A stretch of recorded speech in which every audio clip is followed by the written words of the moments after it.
Good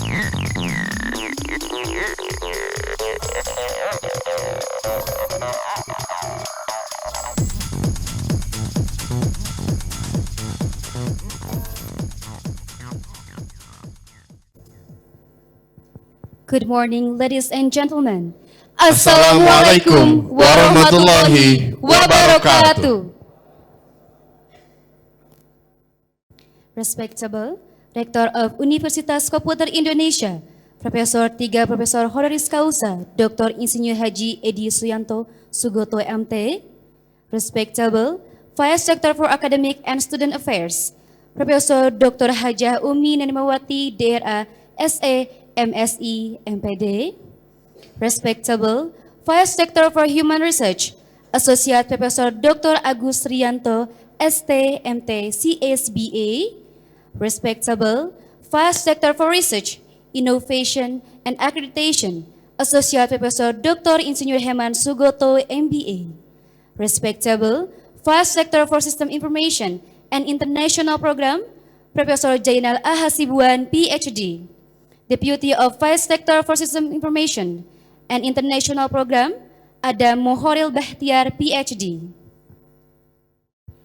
Our honored guests from Dubrovnik University, Croatia, Mahaksarakam University, Thailand, respectable deans, directors, heads and secretaries of departments, heads of divisions, and heads of unit of Universitas Komputer Indonesia, esteemed lecturers and staff of Universitas Komputer Indonesia, and last but not least, all invited guests and conference participants. Ladies and gentlemen, welcome to Universitas Komputer Indonesia and the NEET International Conference on Business, Economic, Social Sciences and Humanities, Icobest 2026.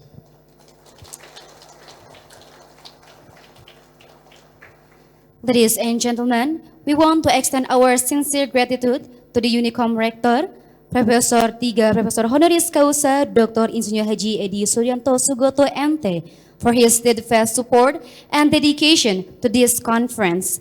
His invaluable contribution have significantly contributed to the event's success.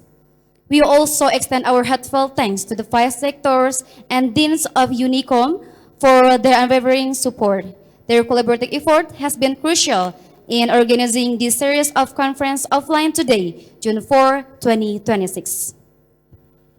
Ladies and gentlemen, our sincere appreciation is also extended to our distinguished keynote speakers who have dedicated their time and knowledge to share their perspectives at this conference. We are more than happy, of course, to have Associate Professor Florian Andrei Vlad from Ovidius University, Constanta, Romania, Andreas Darmayadi, PhD from Universitas Komputer Indonesia, Professor Daniel F. Meyer, University of Johannesburg, South Africa, who is attending online, Professor Dr. Science Nebojša Stojcic from University of Dubrovnik, Croatia, and coming online also, Associate Professor Oana Celia Georgiou, PhD from University of Galati, Romania, as our keynote speakers for today's conference under the theme Navigating Global Challenges Through Innovation, Sustainability, and Inclusive Growth. I would like to express our gratitude to all fellow participants also. Your shared commitment and active participation made this conference a success. Ladies and gentlemen, to start the conference, we will sing the national anthem, Indonesia Raya and Mars UNIKOM. Please arise.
Ladies and gentlemen, we will now watch a brief video about Universitas Komputer Indonesia. This video will give you a glimpse of our campus life and academic activities. Please enjoy.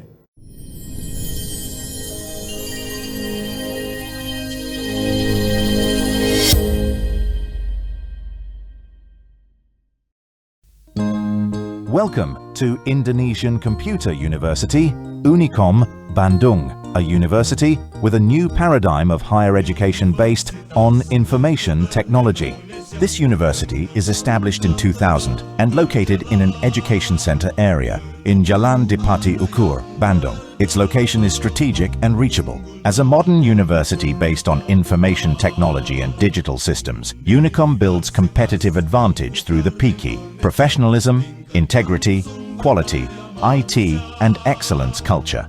Its campus is equipped by various digital sophisticated facilities with online and multimedia mobile technology, so that UNIKOM is a right education place for people who want to be scientists in their own fields and also reliable and professional in the field of information technology. UNIKOM has 7 faculties, namely Engineering and Computer Science, Economic and Business, Law, Social and Political, Design, Humanities, and Postgraduate Faculty. Faculty of Engineering and Computer Science, with majoring Informatic Engineering, Computer System, Industrial Engineering, Architecture Engineering, Informatic Management, Regional and City Planning, Computer Engineering, Computerization Accountancy, Civil Engineering, and Electrical Engineering. Faculty of Economics and Business has majoring Accountancy, Management, Marketing Management, and Finance and Banking. Faculty of Law with majoring Law Science. Faculty of Social and Political has majoring Government Science, Communication Science, and International Relations. Faculty of Design with majoring Visual Communication Design and Interior Design. Faculty of Humanities has majoring English Literary and Japanese Literary. In addition to maintaining the undergraduate educational level, UNIKOM also maintains faculty of postgraduate. The postgraduate faculty has 4 study programs that have been accredited, namely Doctor of Management Science, Magister Information System, Magister Management, and Magister Design. UNIKOM also carry out international class education. This program study taught in international class is the information system to cooperate with the world's top universities. International class followed by students from various countries in the world. Academic activities in UNIKOM run well due to the complete facilities it has. In addition to lecturing room for providing scientific theories, UNIKOM has built various facilities for practices in the form of laboratories and studios. 80% of learning processes are provided in the form of direct practices, so that the students will get used to working environment and that the graduates will be the human resources firstly chose by companies and industrial environment. Quality and education in UNIKOM are highly supported by competent lecturers in their own fields. Experienced lecturers provide quality subject contents with convenient teaching methods. Indonesia Computer University, UNIKOM, successfully accredited by the Accreditation Ratings A or Unggul by National Accreditation for Higher Education or BAN-PT. Simago Institutional Ranking recently assessed UNIKOM as one of the universities entitled to hold the title of world-class university based on assessments in 3 different categories. UNIKOM's achievement as a world-class university is certainly a proud achievement. This is also proof that currently UNIKOM has become a university that is leading and of high quality, progressing and continuing to develop.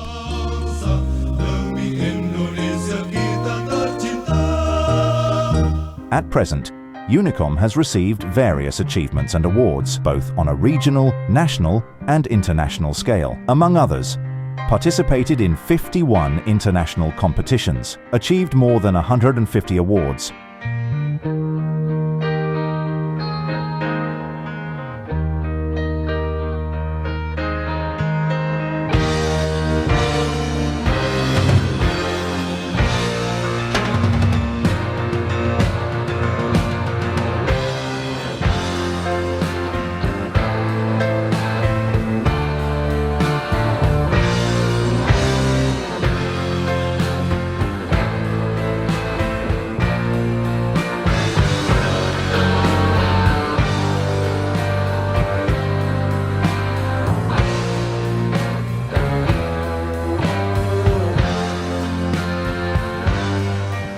participated in 150 national competitions, achieved more than 200 awards.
UNIKOM's progress with various great achievements has made UNIKOM today one of the leading private universities in Indonesia.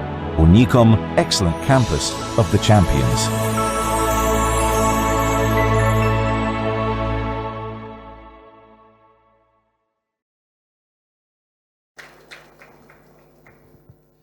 Ladies and gentlemen, our next item of the agenda is the speech from the conference chair, Dr. Seni Rukyadi, SPMM. The floor is yours.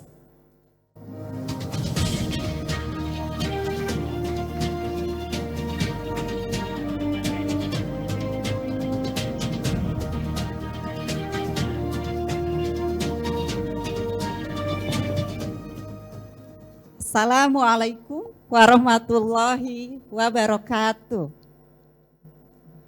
Good morning, everyone.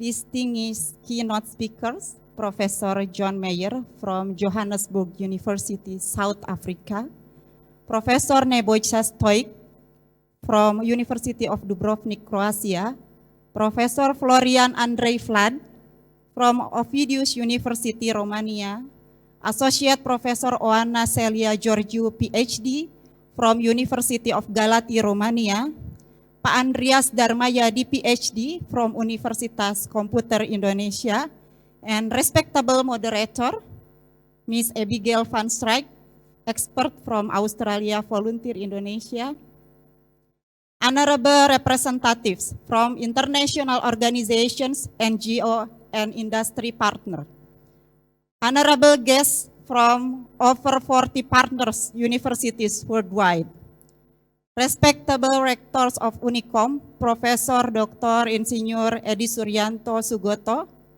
vice rectors, university leaders, fellow researchers, lecturers, and students.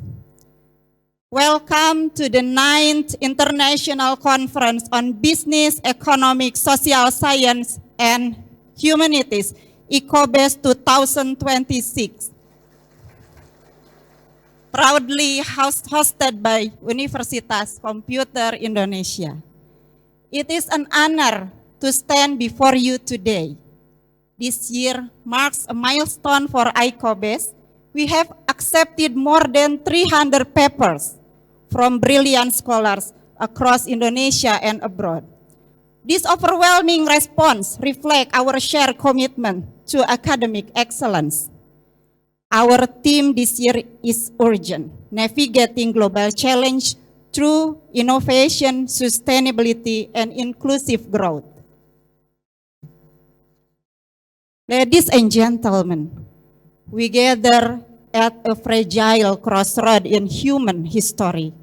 Beyond this hall, the world faces geopolitical tension, economic instability, and climate crisis. At the same time, the AI revolution is reshaping how we work, communicate, and live. So we must ask, what is the purpose of innovation if it is not sustainable? And what is the value of growth if it is not inclusive? And what is the power of intelligence, artificial or human, if it cannot secure peace? Technology without humanity is blind. Yes, AI can optimize systems, but it cannot feel empathy. It can calculate probabilities, but it cannot understand harmony. It can generate data, but it cannot heal a warming planet or bridge socio-economic divides. This is why Icobest matters. We are here to bridge technological advancement, environmental sustainability, and human values. The presence of speakers from across continents today proves that while borders may divide us, but knowledge unites us. Collaboration is no longer a choice. It is our ultimate tool for survival and peace. Before I conclude, my deepest gratitude to the Rector of UNIKOM and university leaders for your visionary support. To the Icobest Committee for your sleepless night and dedicating in making this event into a reality. And to all presenters and participants, thank you for choosing Icobest as the home for your ideas.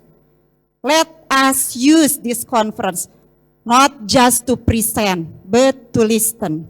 Not just to network, but to truly connect.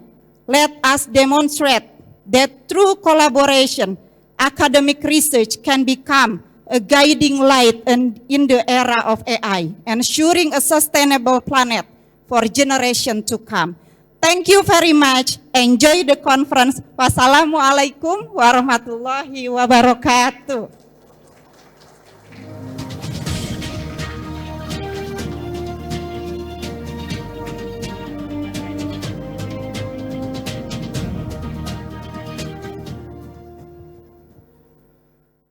Ladies and gentlemen, the Dean of the Faculty of Social and Political Sciences will deliver the opening speech and officially inaugurate the conference. Respectable Professor Dr. Hajah Dewi Kurniati, SIP, MSc, the floor is now yours.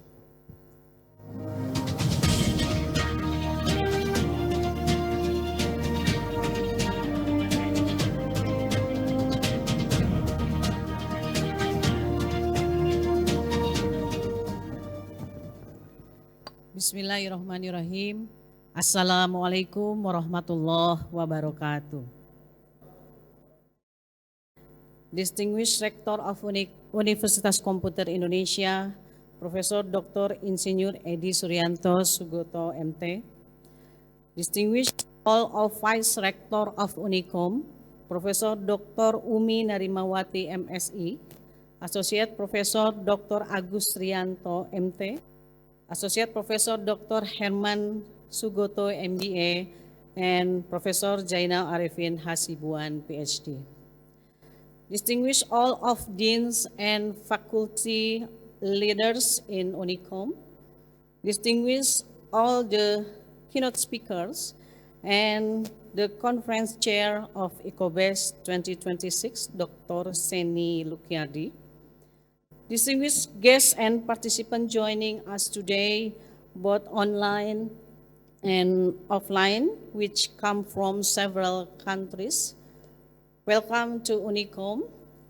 It is my great pleasure and honor to welcome you to Icobest 2026. First and foremost, let us express our sincere gratitude to our God because for His blessing, mercy, and guidance, which have enabled together today in good health and high spirit to participate in this international academic forum. The theme of this conference is about navigating global challenges through innovation, sustainability, and inclusive growth. Reflect the urgent need for collaborative approach in addressing the complex challenges faced by societies worldwide. This theme emphasizes the importance of innovative thinking, sustainable development, and inclusive policy in addressing social inequality, rapid digital transformation, environmental concern and evolving demand of global development. Today, we are honored to be joined by distinguished keynote speakers from various countries and academic institutions. So right now, I would like to thank for Associate Professor Florian Adreflet from Romania, Andreas Darmayadi, PhD, our lecturer from UNIKOM Indonesia, Professor Daniel F. Meyer from South Africa, Professor Dr. Nebojša Šović from Croatia, and Associate Professor Oana Celia Georgiou from Romania. We are so confident that you can valuable insight, expertise, and international perspective will enrich our discussion and inspire innovative solutions for sustainable development, inclusive growth, and effective governance in a rapidly changing world. I would like also to extend my sincere appreciation to all participants whose dedicated and contributed have made this conference possible. Finally, with the name of the God, Bismillahirrahmanirrahim, I open the 9th International Conference on Business, Economic, Social Sciences, and Humanities 2026. Thank you for your attention. Enjoy your conference. Wassalamualaikum warahmatullahi wabarakatuh. Respectable Dean of Social and Political Science, please remain at site. We kindly request the presence of Professor Dr. Hajah Dewi Kurniasi, SIPMSI, and Dr. Seni Lukiadi, SPMM, to join us on the stage for the formal commencement of this conference.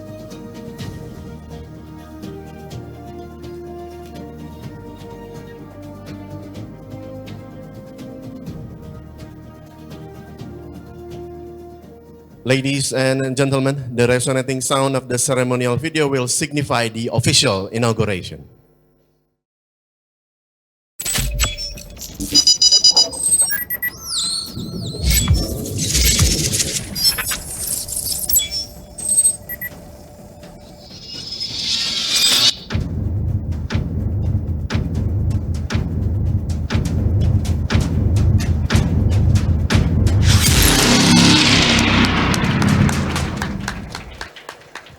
Thank you for your presence on the stage. Please return to your seat.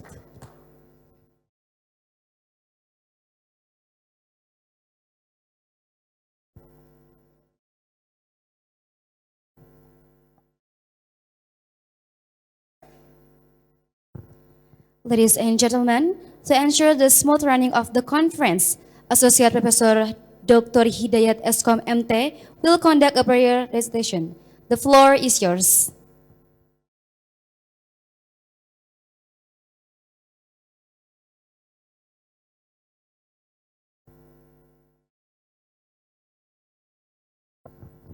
Assalamualaikum warahmatullahi wabarakatuh. Ladies and gentlemen, please everyone bow your heads for a moment of prayer according to your own beliefs. And please allow me to guide this prayer according to the Islamic way. A'udzu billahi minasyaitonir rajim. Bismillahirrahmanirrahim. Alhamdulillahirabbil alamin. Wassalatu wassalamu ala asrafil anbiya'i wal mursalin wa ala alihi wa sahbihi ajma'in. Ya Rabbana lakal hamdu kama yanbaghi li jalali wajhikal karim wa 'azimi sultanik. Walakal hamdu bil Islam, walakal hamdu bil iman, walakal hamdu bil Qur'an, walakal hamdu bil ilmi, walakal hamdu bil afiyah. Ya Allah, we thank you for your grace and the chance you have given us together here today to start our major event, the International Conference Icobest 2026. Ya Allah, the great planner, we sincerely ask for your blessing upon this conference. Please make every part of this event run smoothly from the opening, the discussion, to the closing without any obstacles, difficulties, and technical problems. With the hope that this conference will be successful and achieve everything we have for. Ya Allah, the all-knowing, enlighten our mind and open our heart to receive beneficial knowledge. Bless us with wisdom as we share research finding, exchange ideas, and explore new discoveries in business, economics, social sciences, and technology. Ya Allah, the Creator, guide all researchers, lecturers, students, practitioners, and participants gathered here today. Inspire us to use knowledge and innovation responsibly for the benefit of humanity. May our efforts contribute to sustainable development, social well-being, economic progress, and technological advancement. Grant that the knowledge we gain and share during this conference may lead to meaningful solutions, strengthen collaboration among nations, and help build a better, more sustainable, and peaceful future for all. Ya Allah, Ya Ghaffar, forgive our mistakes and please grant our prayer. Rabbana taqabbal minna innaka antas samiul alim wa tub alaina innaka antat tawwabur rahim. Rabbana atina fid dunya hasanah wa fil akhirati hasanah wa qina adzabannar. Wa sallallahu ala nabiyyina Muhammadin wa ala alihi wa ashabihi wa sallama tasliman katsira. Subhana rabbika rabbil izzati amma yasifun wa salamun alal mursalin walhamdulillahi rabbil alamin. Assalamualaikum warahmatullahi wabarakatuh.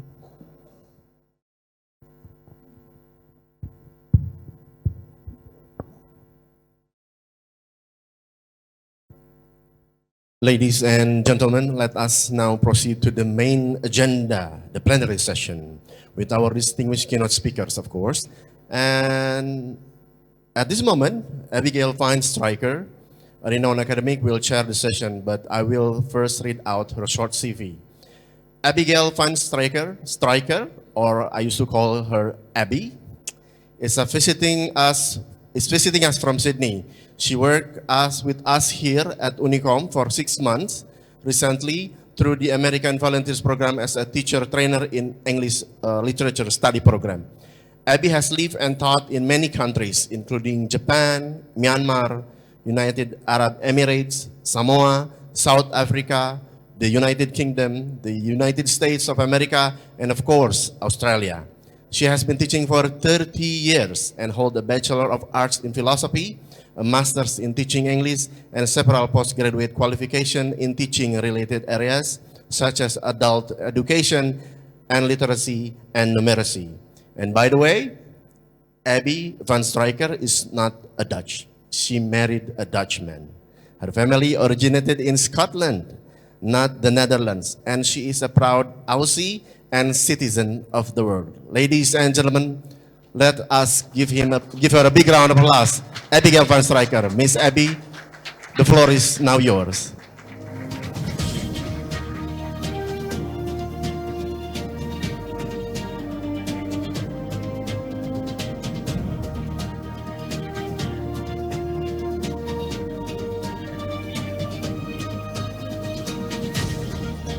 Hello. Can you hear me up the back? Can you hear me? Oh, good. It's good to be back. I missed you all. I've been away for about 3 months. I was with you for 6 months last year and earlier this year, and it's lovely to see so many familiar faces. Thank you. We have a lot of very interesting speakers today. We're going to start with Dr. Florian Andrei Vlad from Romania. Now, he holds an MA in American Studies from the University of Heidelberg in Germany and his PhD in Literary Studies from Ovidia University of Constanta in Romania. He is currently Associate Professor in the Department of Modern Languages and Communication Studies at Ovidius University, and he teaches undergraduate courses in film studies and American and British literature. Dr. Vlad has organized several international conferences. He's published numerous books and chapters and written many scholarly monographs with compelling titles such as Literary Portrayals of 9/11, 3 texts interpreting the trauma of terrorism. He's guided by the light of international and cross-cultural collaboration, and he's held visiting appointments in New York, Salzburg, Moscow, and Kuala Lumpur. His academic interests include Anglophone literary and cultural studies, trauma, film history, and geopolitics, to name but a few. This morning, Professor Andre is going to enlighten us on the topic of consumerism, identity, and sustainable futures, culture, critique, and the limits of green consumption. The stage is yours, Dr. Andre. The PowerPoint, please. The PowerPoint on consumerism, identity. There we go, yes.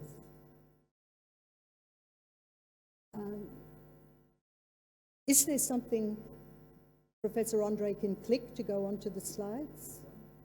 Yeah. Yes, quick housekeeping here. You got it? Great, thank you. Yes.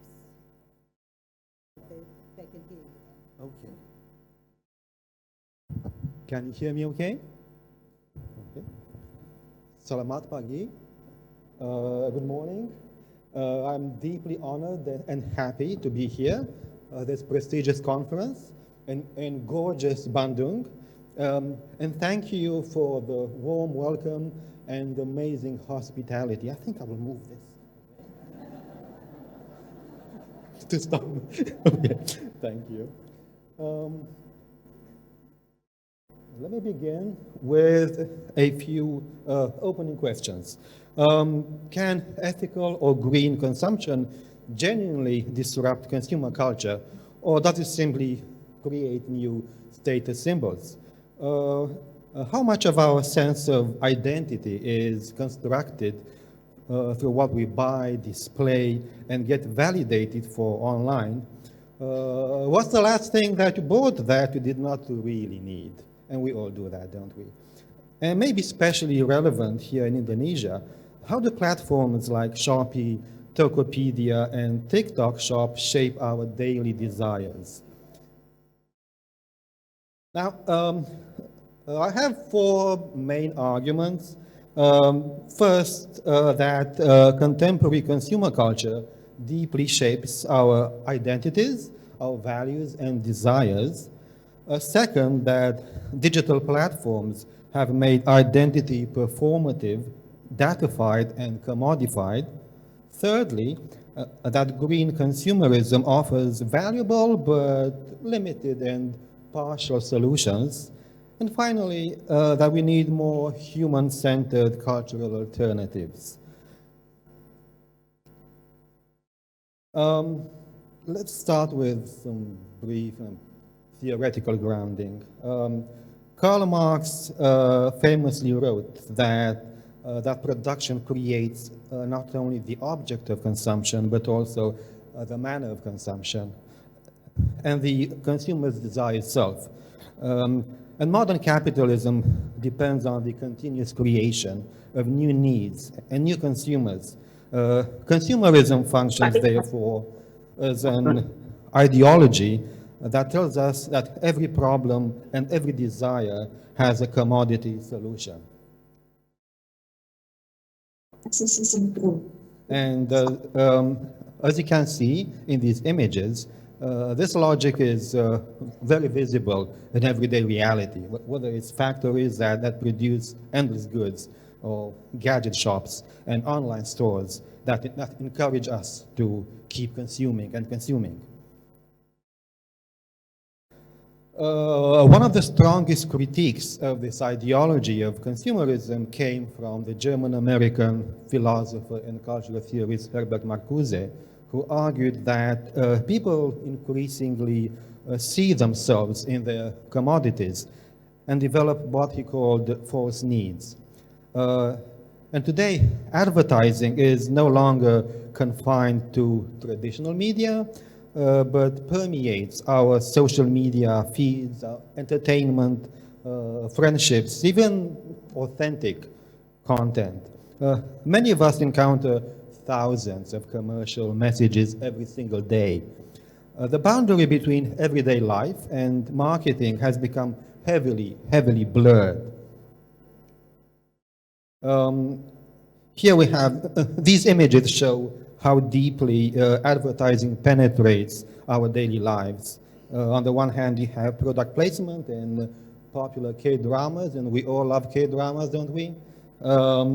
Versus sponsored content on social media that looks like just normal posts from friends.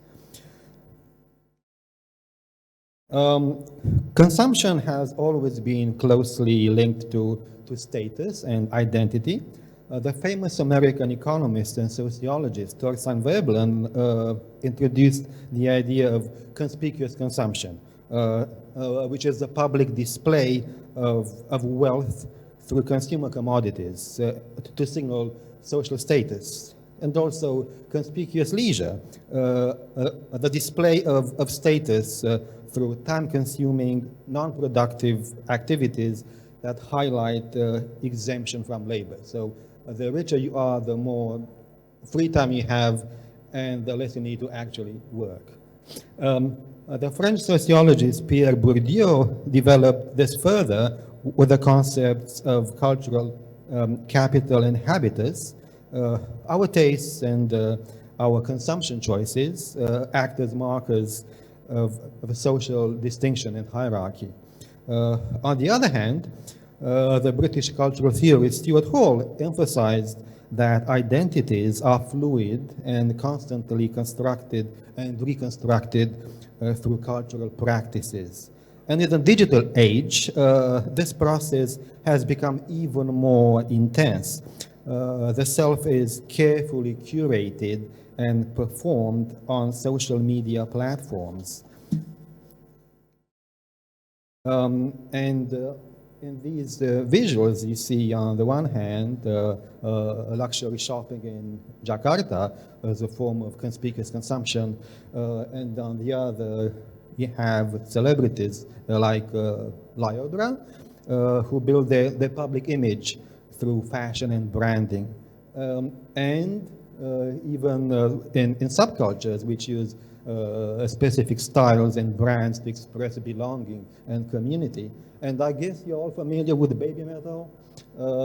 And while there's an image of English punks, I know there's a huge punk scene in Bandung as well.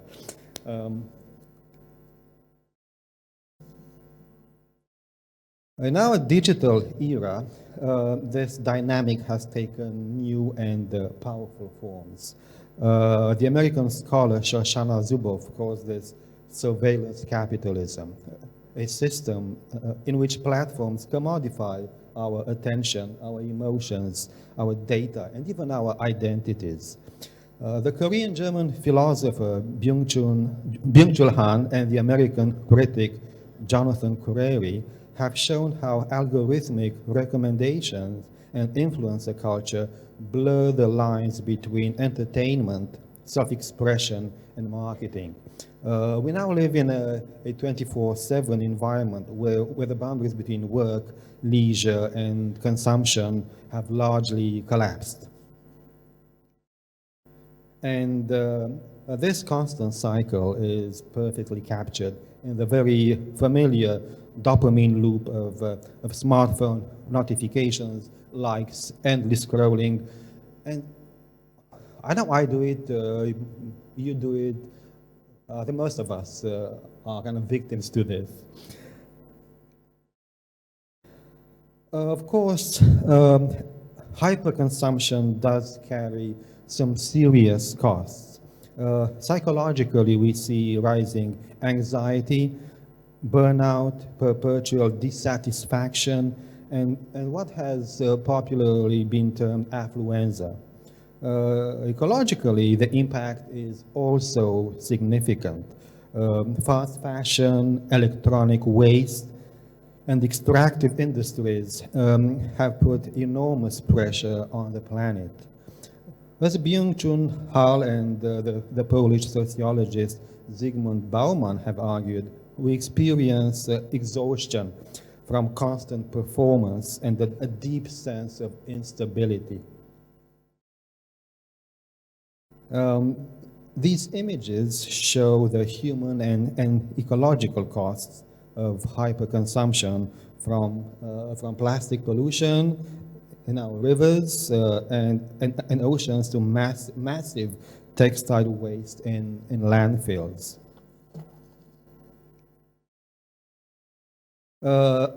These patterns are, of course, closely linked to globalization. The American sociologist George Ritzer famously termed it McDonaldization, the spread of efficiency, calculability, predictability, and control.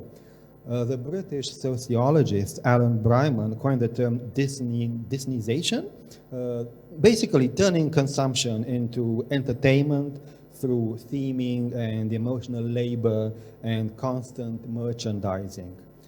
At the same time, there is the phenomenon of glocalization, whereby global platforms adapt to local cultures. Think of Shopee and Tokopedia, live shopping here in Indonesia, for example. This creates an ongoing tension between cultural homogenization and cultural hybridity.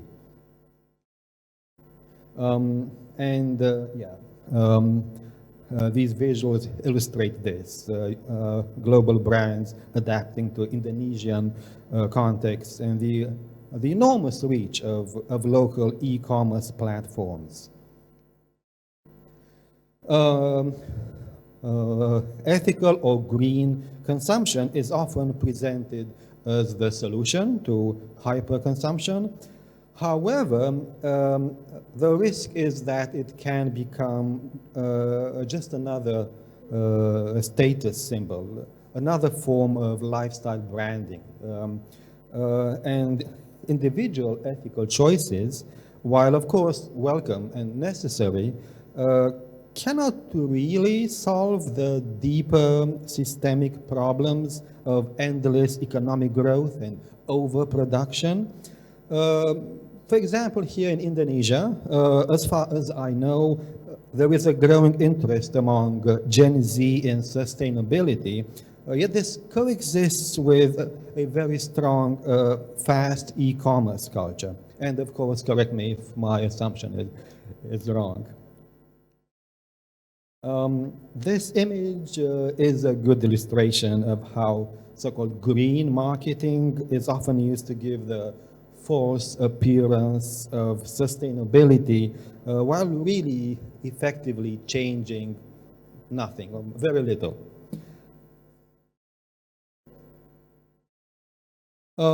Fortunately, on a positive note, there are alternatives. There is an increasing trend in digital minimalism, in voluntary simplicity, and in downshifting. There are also more political forms of anti-consumption, such as repair culture and slow fashion and the buy nothing movement. And you have some visual illustrations here. In Indonesia, some promising examples may include sustainable fashion innovators such as Sukacita, the revival of traditional crafts, also Gen Z digital detox trends. However, the risk or the challenge is that these alternatives can sometimes become new forms of social hierarchy. I think I'm being really fast.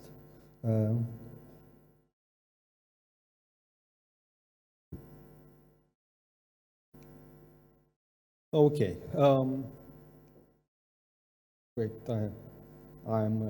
I've been fumbling a bit with the slide. I apologize. Okay. To conclude, hyperconsumption is an economic and an ecological challenge, and it's also a profound cultural challenge that ties our self-worth to perpetual visibility and reinvention and performance. Alternative practices such as digital minimalism and slow consumption are important, but they carry the risk of reproducing the very logic they seek to escape when turned into new lifestyle brands. And ultimately, sustainability in consumption requires more than just technological fixes or greener commodities. It demands new forms of attention and sociality that exist outside algorithmic consumer logic.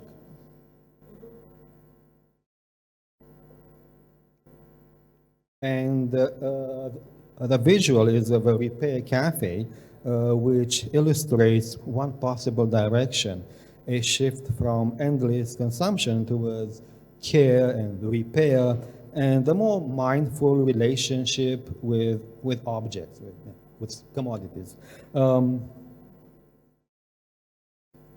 Also, I would like to end with a few questions for further dialogue. We can talk about this over coffee later, and I'm really curious about your input on this, mining for ideas. So first of all, a very straightforward question: what are the particularities of consumer culture here in Indonesia today? Also, a second question: how can we articulate more sustainable identities in the digital age?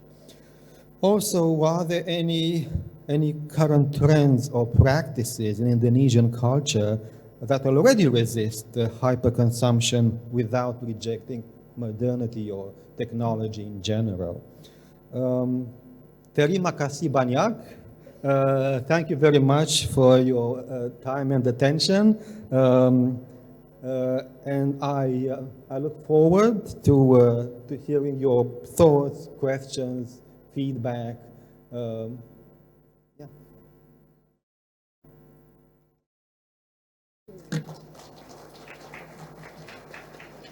Stay right there. Okay.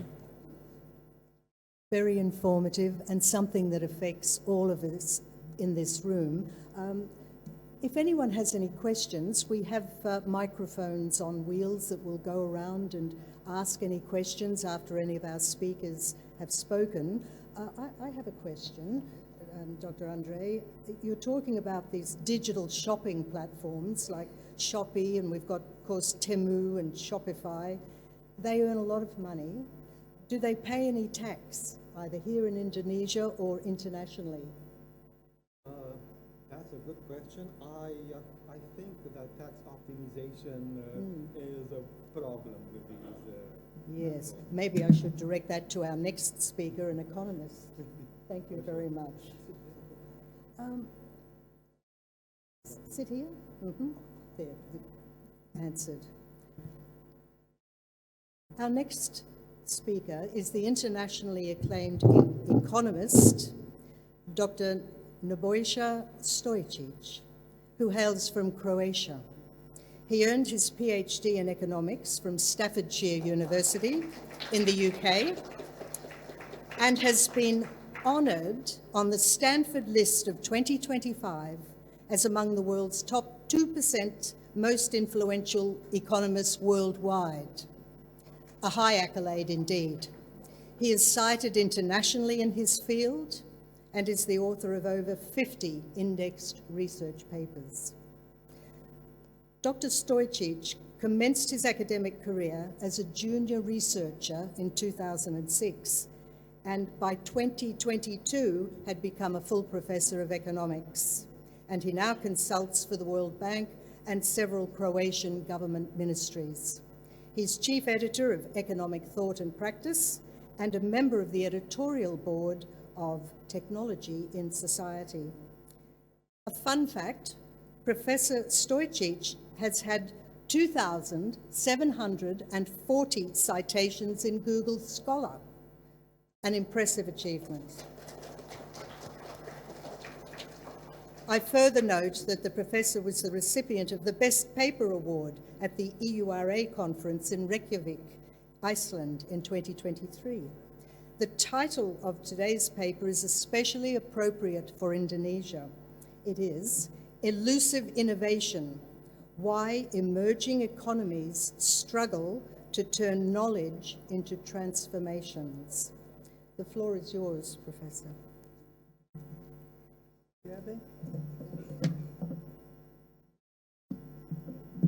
Good morning, everybody. May I have presentation, please?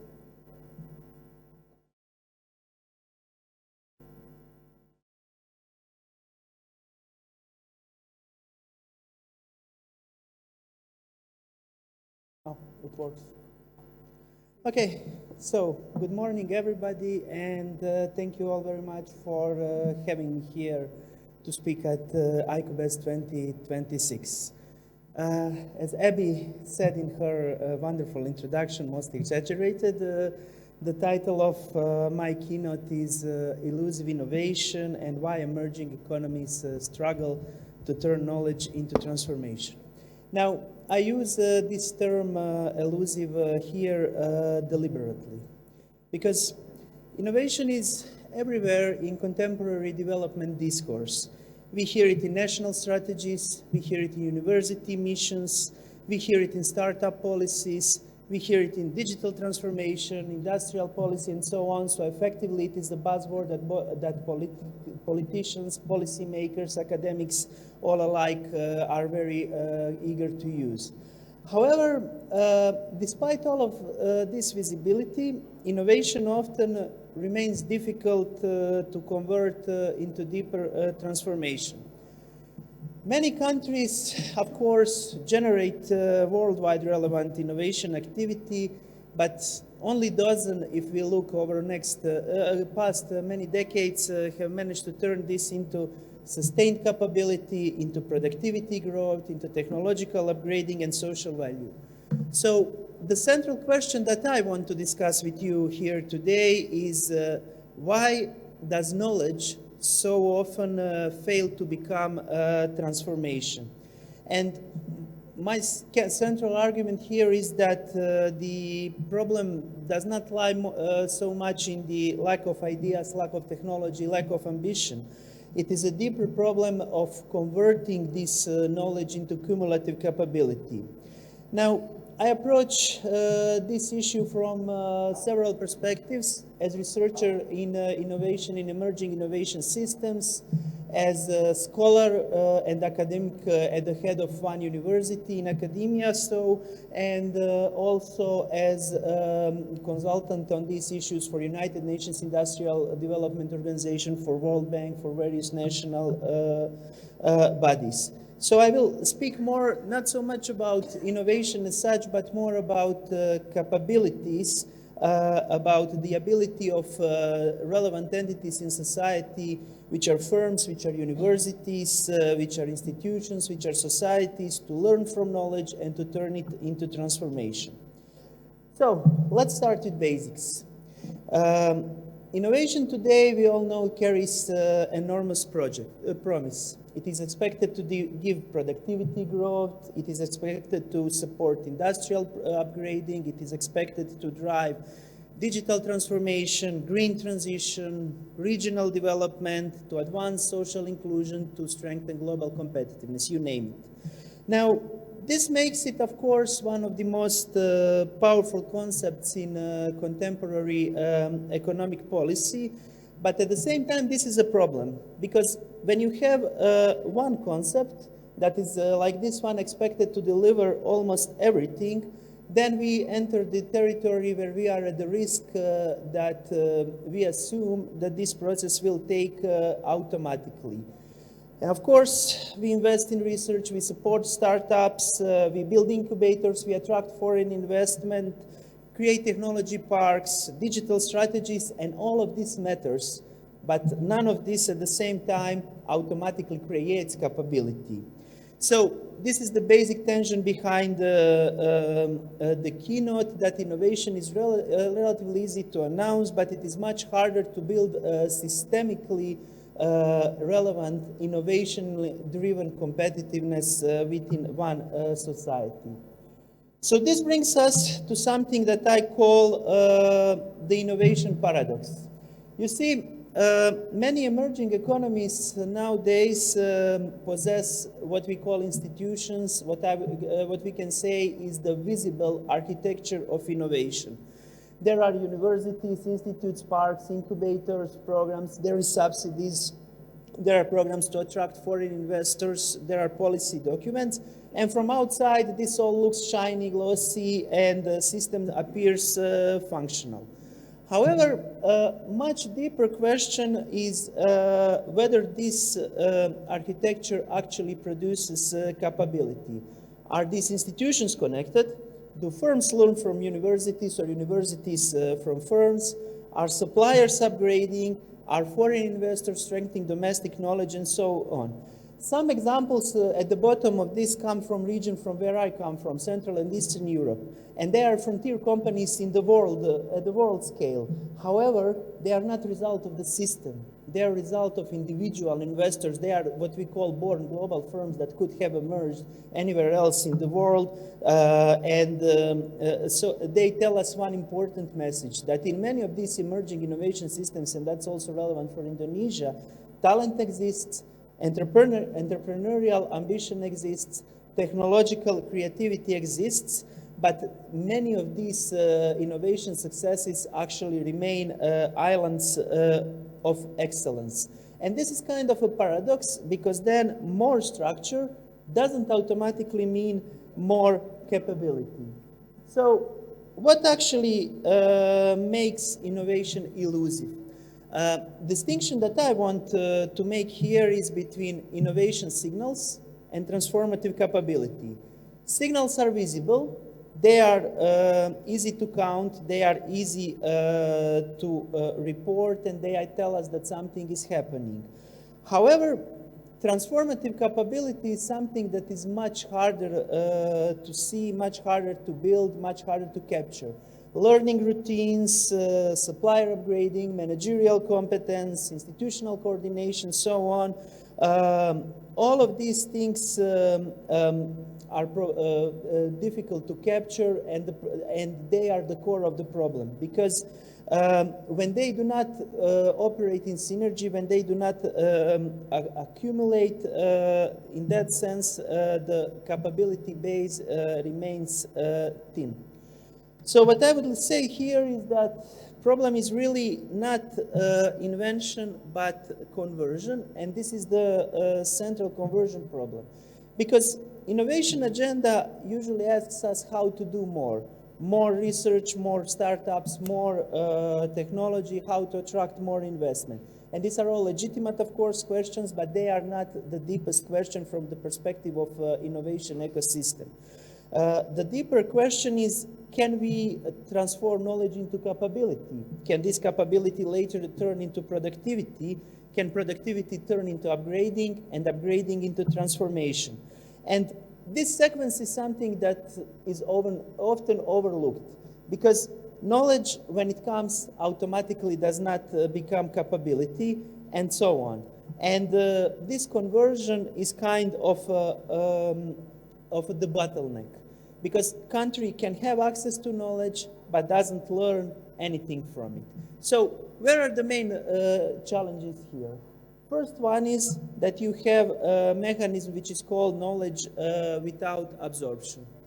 And that is a situation when actors don't have enough capabilities to absorb such knowledge.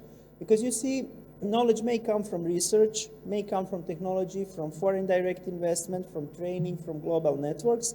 However, if firms, if institutions, if workers cannot recognize, if they cannot interpret, if they cannot adapt, combine, apply, learn, or scale that knowledge, much of it, its value remains out of the system.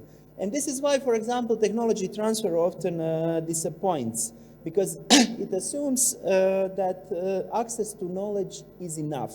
where in reality it is not. So in that sense, technology can be purchased, but it is capability that has to be learned. And this is something that is for emerging innovation systems central point, because it is not only about accessing advanced knowledge that is development, but it is building capacity to use it repeatedly, to use it productively. The second mechanism, it is connection without circulation. Basically, innovation systems are often described as networks of actors, universities, firms, governments, agencies, investors, and so on. However, quality of innovation system doesn't depend only on how many of these actors are there. It depends on circulation. Do problems move? Do people move? Does knowledge move among them? Does learning move there? Because it is only in that sense that catching up and convergence can happen. East Asian, for example, experience tells us that it was not simply market liberalization, that countries that succeeded in that wave had a combination of industrial policy, targeted finance, export discipline, performance monitoring, institutional collaboration and coordination. Then we come to something where we are, and that is universities who are without systemic integration. Because universities are often asked to become engines of innovation, but at the same time their role is reduced to narrow outputs such as spin-offs, patents, commercialization, entrepreneurial students or technology transfer offices. And all of this is important in our mission as universities. However, in emerging innovation systems, universities have additional, very important and deeper role. They can act as translators, they can act as connectors, they can act as organizers and act as a bridge between fragmented institutions that are often not working in these environments. Then there is the famous case of foreign investment. Many development strategies advocate open your borders to foreign investors, and that will stimulate convergence, that will stimulate growth of capabilities. But experiences worldwide tell us different stories. Central Eastern Europe, largest production hub in Europe and one of the largest in the world. Production capabilities came, innovation stayed out of the region. Singapore's example is something completely different, embedded, for example, in upgrading, where foreign investment was not treated only as capital inflow. Rather, it was considered as strategical process that connects skills, infrastructure, public policy, universities, local suppliers, and so on. Or the examples from Africa, like Rwanda, where foreign technology managed to solve some domestic problems, say in medical industry, and then served wider societal issues. This brings us to the question of innovation sovereignty, much debated issue these days, because we live in a world where suddenly borders are being closed to knowledge flow. The models that were main engines of development for many decades suddenly seem to come to a halt.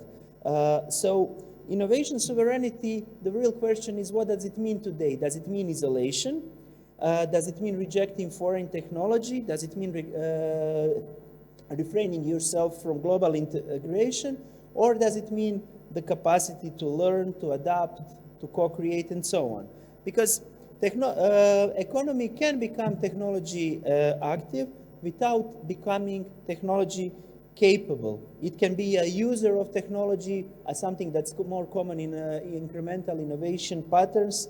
It can be assembler in global value chains. It can be market for foreign platforms or provider of low value activities. And this will generate growth, it will generate jobs, but not convergence and not transformation.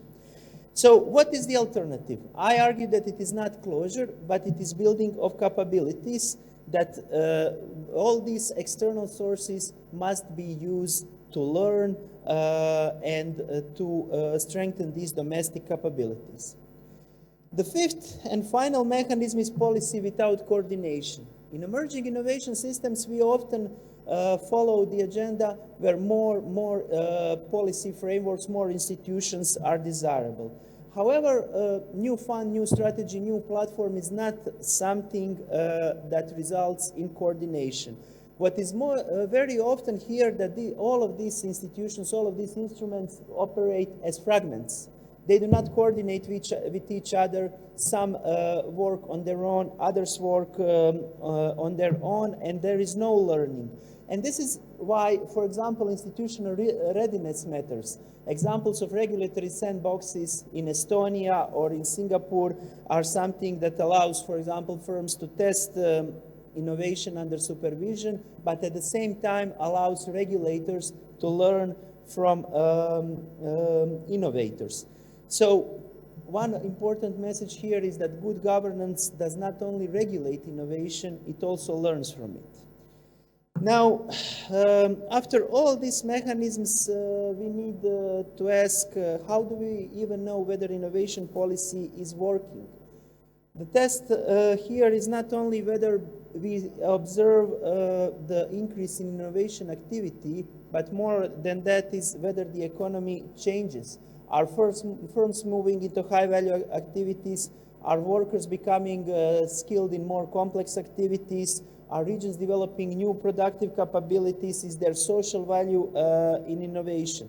Now, these are more demanding questions, and they are difficult to capture, but at the same time, they are closer to what really matters. So that is why I often, in my work, propose that we need to move from innovation policy to capability policy, because the central policy shift in that sense is move from supporting innovation activities to building the capabilities that make such innovation cumulative. Now, this requires coordination across several dimensions. First, we need cognitive coordination, which is a shared understanding of where the economy needs to upgrade. Then we need institutional coordination, which are mechanisms connecting universities, firms, public bodies, and investors. We need, other than that, industrial coordination, where innovation is connected to sectors, to value chains, and productive transformation. We need learning transformation, where feedback from implementation is used to redesign policy. And finally, social coordination, where innovation is connected to inclusion, to sustainability, and to value for the society. One thing that also needs to be assessed here is the measurement issue, because measuring activity, something that's done these days, is not same as measuring transformation. Of course, we should not abandon what we are measuring today in terms of innovation, but because these tell us that something is happening. But they are not, these indicators that we are currently using are not telling us whether economy as such is transforming. So what we need to measure is really capability formation, firm level learning, technology absorption, supplier upgrading, quality upgrading, and so on. Of course, these are things that are much harder to measure, but they are closer to what matters. And if we cannot measure something, then we do not know how to manage that thing.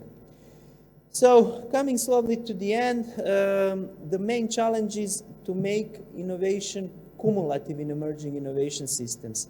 Because when knowledge is disconnected from capability, the dream of innovation remains elusive. When absorption is weak, when universities produce knowledge that firms cannot absorb, when policy supports activity and only cares about indicators but not cumulative learning, these problems make innovation elusive. So the challenge is not only to innovate more, the challenge here is to make innovation cumulative. So let me conclude by returning to the basic logic of this.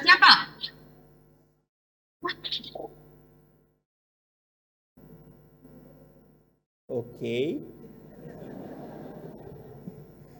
So knowledge alone is not enough. It must be absorbed. It must circulate. Circulating knowledge must be used to upgrade production, and upgraded production must lead to social value. And that social value then must be sustained through institutions. Now, if only one link in this chain is weak, innovation becomes elusive. And that is the real development challenge for emerging innovation systems. So I hope that I was clear in making my argument that innovation in the catching up countries is not simply about what developed countries are actually doing, and it is more about building capabilities. And I look forward to your questions, to your comments, and discussion afterwards. So thank you.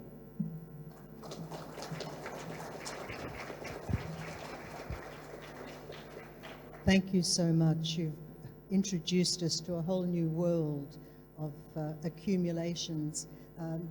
I'm wondering about the macro aspect. Who should manage all this? A government department? And how would it stop from being bogged down? I could imagine a new government department of innovation that goes around to universities or invites people to bring in their new ideas, their innovations, but then how to stop it from being bogged down? Because some department would have to take control of all this, wouldn't it? And what better than a government department, because they've got the reach. Well, that's the trick here, because government is only one entity in the entire process. Much of this lies at the regional level. Then within the government, we have those that are in industry, we have those that are in education. Educational strategy, for example, must follow industrial strategy. So they need to work in the synchronization. But what's the most important challenge here, that it is two-way street. It cannot go from top towards down. There should be revise, reiterate, and so on. So it's a constant loop. Wow, much to think about. Thank you very Okay, much. we have time. Thank you. Thank you.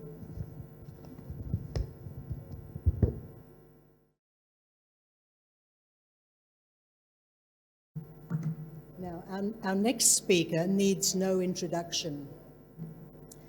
Dr. Andreas Damayadi, no introduction whatsoever. He gained his PhD in International Studies at the University of Utara in Malaysia in 2014.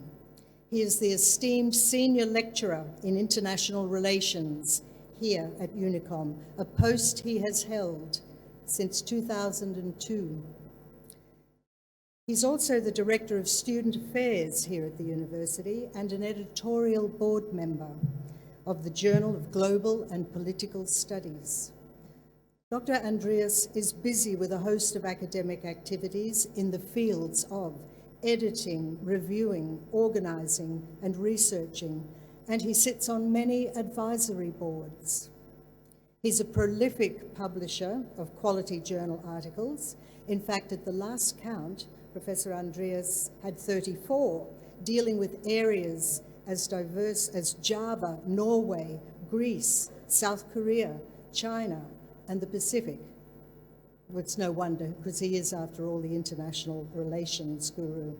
In today's fascinating talk, he'll give us a strategic analysis of the history, economic transformation, and future navigation of Southeast Asia. Here is Dr. Andreas with ASEAN, cornerstone of stability and prosperity. Yeah.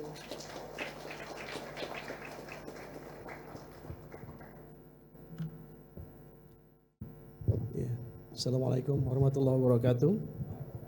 Thank you, Ms. Habib, for the introductions. Good morning, honors audience.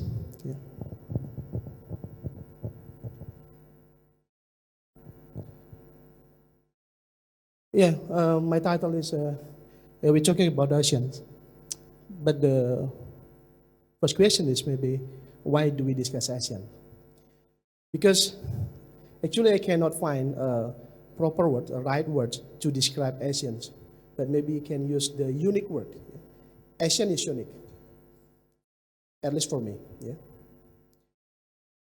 Through all evolutions to its formation in 1967, we have to admit that many obstacles, many objectives of ASEAN not been achieved.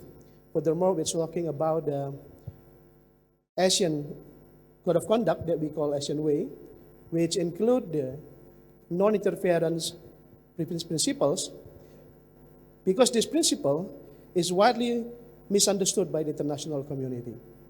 So consequently, the internal issue like the Myanmar crisis have opened our view as a evidence that ASEAN's failure and weakness. It's reflecting and perceived inability to resolve its member domestic conflict. So my presentations will examine whether ASEAN is still relevant to Southeast Asian regions, and we will explore how to future outlook of ASEAN particularly regarding its utility member state. Furthermore, it will discuss about how we navigate Asian trajectories to ensure remains both relevant and effective in the future. Yeah.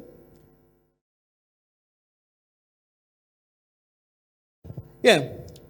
This is the historical formations of ASEANs, a pragmatic Cold War maneuver. So ASEAN's more than a gathering place.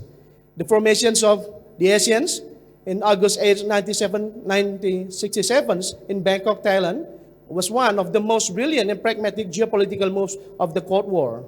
Yeah. And then also become a regional survival mechanisms. Rather than a routine diplomatic alignment, the original organization served primarily as a survival mechanism for newly independent nations trying to resist the maelstrom of global conflicts. Here is the 5 founding fathers of ASEAN. From Indonesia, we have Adam Malik, steering regional architectures away from the polarizations. Yeah. Tun Abdul Razak from Malaysia, promote defense and coordinations and economic partnership. Narcisco Ramos from Philippines, he tied maritime concerns to territorial balance. And Rajaratnam from Singapore, establishing regional peace, safeguarding its sovereignty and driving economic growth. And the last is Tanat Koman from Thailand, secured modern development strategies and hosted the Bangkok declarations. Yeah, the Cold War context, the domino theory. In 1945 to 1960s, post-World War II, independence and decolonization struggles. As we know that at the time, many countries got their independence and many countries still struggle to get their independence. And the domino theory feared that if Vietnam fell to communism, the region would follow. And also Balkans of East, regional instability due to ethnic and ideological rivalry. And 1967's formations, ASEAN act as an invisible bulwark to prevent the spread of communism without forming a formal military pact. This is the next questions. Then, why Southeast Asia needed ASEAN? As we discussed before, countering the domino effect, domino theory in the Cold War era. We know that two major blocks at the time, Eastern Bloc and Western Bloc. So ASEAN as an invisible bulwark for regional stability, with economic and social cooperations as a preventive shield. And then, we have to admit that we have to managing internal toxic relationships in the regions. Because many confrontations, such as Indonesia-Malaysia confrontation in 1960 to 1966, and then Singapore separations from Malaysia in 1965, and then Malaysia-Philippines conflicts with Sabah claim. So this region needed a mechanism for reconciliations, because without the regional organizations, mutual destruction was imminent. And also, one of the biggest factors is the failures of previous organizations. Because as we know, the ASEAN is not the first try of this region to make the organizations. The Resiato, a regional organization, sought its treaty organizations, but failed because too dominated by the West. Also, ESE And then Mapelindo, Malaysia, Philippines, Indonesia, also failed because disbanded due to confrontations. So the formation ASEAN is neutrality and inclusivity. Neutrality is to make to Southeast Asia goes to better. Yeah? This is the driving and strengthening factors for the formation of ASEAN. We're talking the critical factors, yeah? External threat perceptions, and then historical colonial fates, and non-interventions glue, non-interference glue. Inhibiting factors, yeah? Fresh wounds, yeah? Fresh wounds from the toxic internal relationship, yeah? And then divergent legacies. Yeah, because as we know that all countries in Southeast Asia except Thailand was colonized by different foreign powers. Yeah, so they have their own legacy, such as Indonesia by the Dutch, Malaysia by British, and Philippines by USA. Yeah, so they're not sharing the common uniform of the legacy, and also demographic imbalance.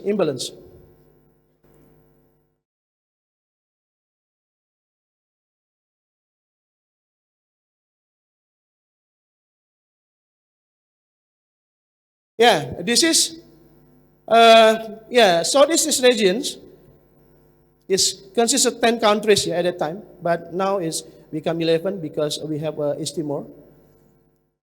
This is the exclude regions of 1967, Indochina, Vietnam, Cambodia, Laos, Myanmar, and Brunei Darussalam. And then the founding five, a sufficient non-communist alignment focus on securing domestic sovereignty and eradicating internal communist threat. Developmental focus, prioritizing national and regional economic, reconstructions over ideological wars, and political maturity as a pragmatic willingness to suppress national egos and historical disputes to foster regional stability. Yeah. Yeah, this is Indonesia's pivot critical shift. Yeah, as introductions, Indonesia is not just being a member or a founding fathers or founding members, but Indonesia is also made a major contribution with the leadership transition in Indonesia from Sukarno to Suharto. Yeah, because if still Sukarno lead Indonesia at that time, I'm not sure ASEAN will exist.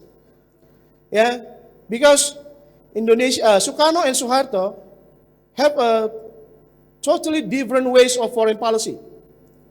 Sukarno is pursue highly globalist agenda, and Suharto is pivotal towards to consolidations of regional consolidations. So this is the comparisons. Yeah. Sukarno, Recording old in order. progress. Sukarno, old order, and Suharto, new order. Focus, global, anti-imperialism, NIFO versus Oldifos. Suharto, focus on regional stability, pragmatisms. The stance, Sukarno, aggressive, radical confrontations. Suharto, diplomatalist and diplomatalisms. Neighborhood relations, this is more important, is Sukarno, crush Malaysia, confrontations. Yeah? And then Suharto, a good neighborhood policy. Yeah. Suharto make a good neighborhood policy. So like I said before, yeah, I'm not sure if the Sukarno still president of Indonesia at that time, I'm not sure this ASEAN will exist. So this is the goals of the declarations. Yeah. Economic growth, accelerate social progress and cultural developments in the regions, regional peace, promote stability through respect for justice and the rule of law, and activate, collaborate effectively in agriculture, industry, trade, and science. This is ASEAN key achievements. Yeah, although that ASEAN has not had many successes, but there are several achievements, important achievements that be used as a basis for sustainability for these organizations.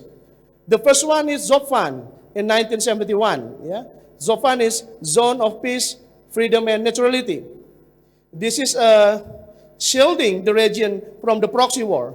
Because we know that the 1960s, 1970s, the Southeast Asia become arena for the two major powers at the time, Western Bloc and the Eastern Bloc, to spare their influence. So the ZOFAM the firm stance from ASEAN that Southeast Asia countries did not want the region to become a proxy battlefield for superpowers. Yeah. And then the next is AFTA, ASEAN Free Trade Area in 1992. If ZOFAN is become foundations, ASEAN's politics and securities, AFTA is become main economic pillars for integrations, for economic integrations. So, the strategic reduce import tariff 0 to 5%, skyrocketing regional foreign direct investments and trade. This is AFTA. And after that, the third is ARF, Asian Regional Forum. If ZOFAN is shield the region from the proxy war, and AFTA is main pillars in economics, the economic engine of ASEAN, and ARF is a become bridge to connect ASEAN with major powers in the world. So this is a largest Asia-Pacific security dialogue involving US, China, and Russia.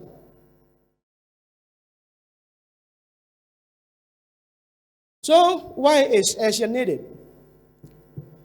Geopolitics, security imperatives, active peace broker, the ASEAN way, advantage de-escalating frictions, global leverage, united centrality, and straight corridor shield.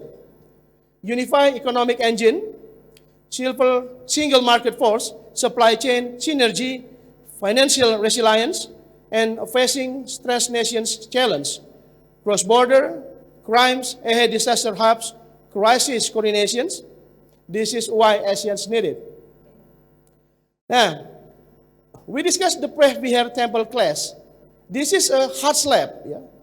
Hard slap for the ASEANs when two members erupted into armed conflict despite the Treaty of Amity, or TAC, Treaty of Amity Cooperations, triggered by the nationalist exploitations for domestic politics in both Bangkok and Phnom Penh. This occurred right after the formalizations of the Asian Political Security Community, or APSC, blueprint, exposing vulnerabilities in regional peace frameworks.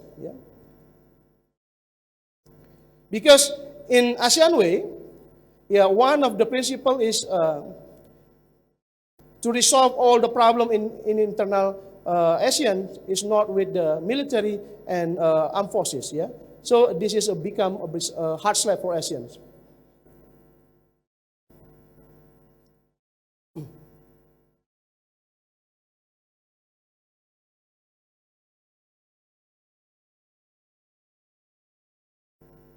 Recording in progress. This is the solution, shuttle diplomacy. Because Indonesia at that time became a mediator. So in 2009, blueprint, APSC blueprints established values of anti-violence, and 2011's mediations, Indonesia Foreign Minister at the time, Martina Talagawa, takes bold diplomatic steps. And shuttle diplomacy, Indonesia acts as observer and mediator between capitals. 2013's ICG finals, International Court resolved territorial rights, peace, and restores. This is the Indonesians' contributions.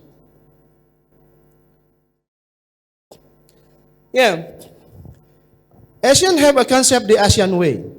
And international community has always compared this Asian way with the, what we call the integrations from the European Union. But actually it's different. Community with a union model. ASEAN took the community, European took the union. This is the differences. Authorities, ASEANs more than make the intergovernmentalists, Yeah, so ASEAN is intergovernmentalism, and EU supranationalisms. Yeah, head of states and in a central body. Sovereignty, debt price, absolute non-interventions, and in union, transfer to central. Diversity, high, dictatorship to democracies, and homogeneous liberal democracies. Decisions, consensus. Yeah, part of the ASEAN way is consensus. In EU, majority voting, yeah, legal supremacy. Yeah, why we compare these two organizations? Because many people says that ASEAN is failed to make the integrations because they compare with the EU with the different concept actually. This is the integration of ASEAN way. Common home. Each resident has their own room and rules, but share a common yard and peace. ASEAN's minus X. Flexible speed. Ready countries integrate first without waiting for laggards. And standardizations, harmonizing regulations for trade without centralizing political control. This is integration's ASEAN way. So the big questions, will the ASEAN's community success or fail? We take a look. ASEAN way have three pillars. It's the first ASEAN political security community, and the second is ASEAN economic community, and the third is ASEAN socio-cultural community. They form the ASEAN political security community.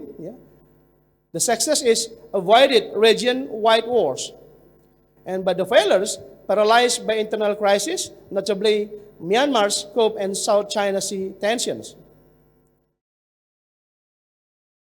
From ASEAN economic community, success built a robust global supply chain hub with low tariffs. But the failures, movement of skilled labor remains limited to only 8 provisions. And the third pillar is the ASEAN socio-cultural community. The success is fast disaster response via the AHA centers, but the failures fail to curb annual cross-border haze. Grassroots identity remains low. So the next question is, what is ASEAN contribution to Indonesia? The first is security, stability, and military budget reductions. And then diplomatic power multipliers, export market expansions and investment, and mobility and protections of Indonesian citizens. They got the visa-free pass, zero tolerance human trafficking. And then also, what is ASEAN's contributions to the world? Securing of the lifeblood of global trade and the global geopolitical anchor, ASEAN centrality. Driving force, the global economy, exporter of peace, the ASEAN way. Is ASEAN's current role and relevance in the Southeast Asian regions are still relevant? This is Roadmap ASEAN Vision 2045. The first phase is internal consolidations, revisit consensus parameters, manage the Myanmar crisis, and secure food supply lines. Second phase is 3 to 10 years, accelerate green energy, build cross-border power grids, and fully launch DEFA for integrated digital economy. And the third phase is 10 to 20 years, institutional reforms, transitions to majority voting on critical emergency and safety firearms by 2045.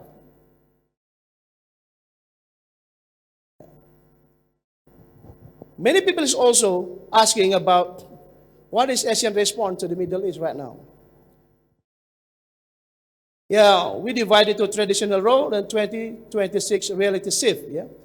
Aspect centrality, the traditional role leading security architecture, and 2026 reality shift challenged by multilaterals that we got the AUKUS and Quad at the time, in this time. So resolutions, quiet diplomacy at the traditional rule, and then perceived as a slow Myanmar, SES, yeah, South China Sea. Power balance, hedging US versus China, yeah. But the 2026 relative pressures to take sides is growing. Yeah, this is, if we have to divide it, all the members of ASEAN's stance category, yeah. Strong pro-Palestine, yeah, member states, Indonesia, Malaysia, Brunei, main interests, champions two-state solutions, address domestic public pressures. Ideal policy response, lead global humanitarian aid and diplomacy at the UN. Tense, pro-Israel, Singapore and Philippines. Protect defense and technology ties with the US and Israel. And ideal policy response, serve as a communications bridge to prevent security miscalculations. And neutral, non-aligned, Vietnam, Thailand, Cambodia, yeah, main interests, ensure migrant workers' safety and stable food, energy price. And lead contingency plans for the energy and supply chains security. This is ASEAN Future Navigations. Yeah. The innovations driving the transitions from hypergrowth to sustainable expansions. The $300 billion US markets moving from hypergrowth to profitability, digital payments projected to reach $538 billion in Indonesia alone. Strategic actions accelerate the Digital Economic Frameworks Agreements, DEFA, for cross-border data flows. This is 9 core DEFA elements, yeah, endorsed without the prejudice through various engagement. Sustainability, turning climate pressures into investments opportunities, targeting a 23% renewable energy mix, utilizing blended finance to reduce coal dependence. Actions, integrating clean energy exports from hydropower-rich Laos to high-demand Singapore regions.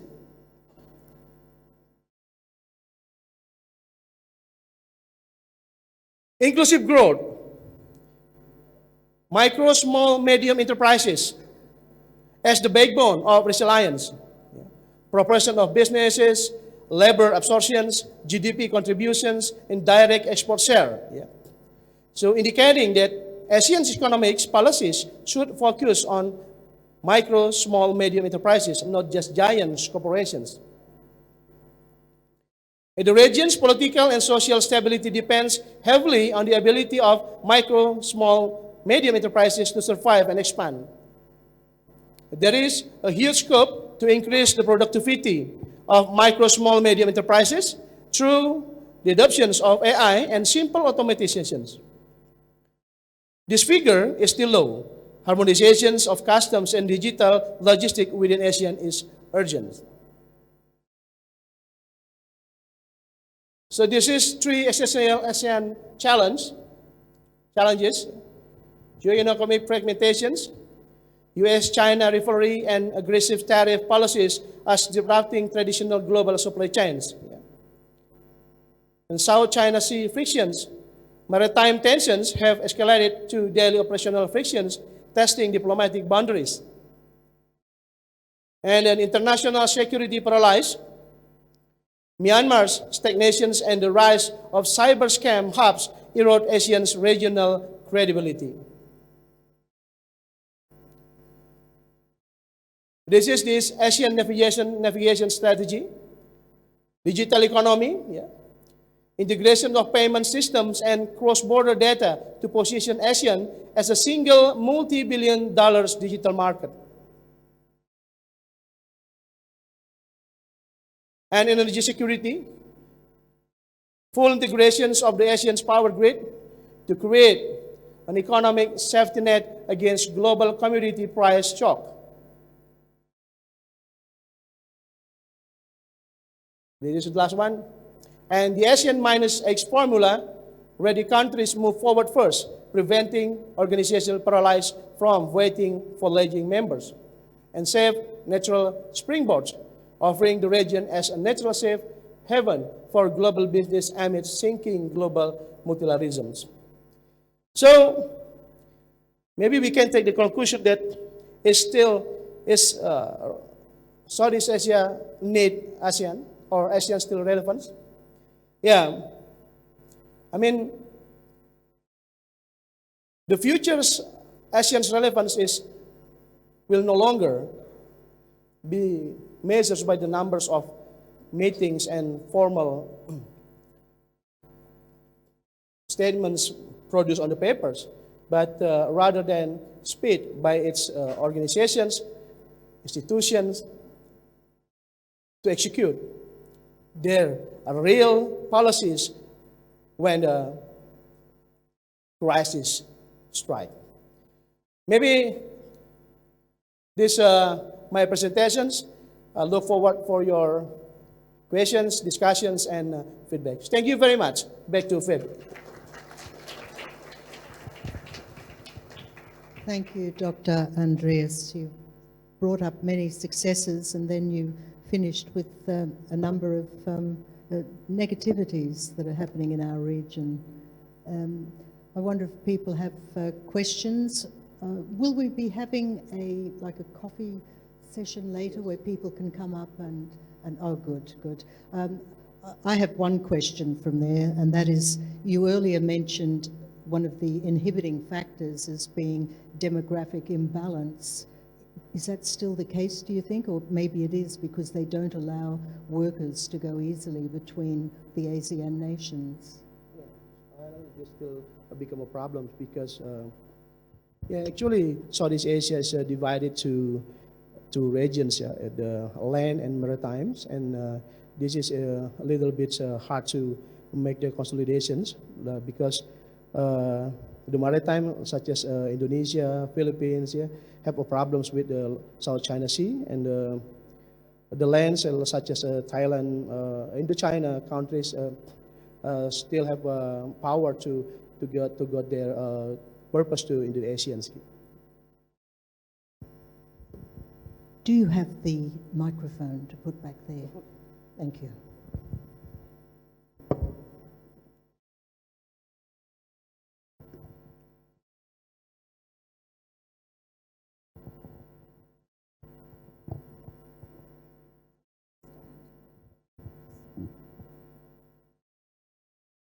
Okay, moving on, our next speaker is via Zoom, all the way from Romania. Dr. Oana Celia Gheorghiu is an associate professor at Dunărea de Jos at the University of Galati in Romania, and she'll be joining us shortly via Zoom. She teaches courses of British and American culture and civilization, Anglophone literature, and new media. She earned an MA and a PhD in philology and holds an habilitation in the same field. An habilitation, by the way, is the highest postgraduate academic qualification in many European countries, and it's proof that the scholar can conduct independent research. Currently, Dr. Oana Celia supervises research in the Doctoral School of Social Sciences and Humanities. Her own research focuses on contemporary Anglophone fiction. She's published on post-9/11 fiction, dystopian narratives, and political discourse, including Hate Speech Revisited in Romanian Political Discourse, as well as on Margaret Atwood's work. And you may recall that Margaret Atwood is the author of the wildly successful A Handmaid's Tale, set in a dystopian future in a land called Gilead. In today's presentation, she'll take us to the fictional dystopian land, Gilead, in A Handmaid's Tale. The title of Dr. Oana Celia's work today is Nothing is Said, Everything is Seen, Silence, Visibility, and Media Control in Gilead. Please welcome Dr. Oana Celia.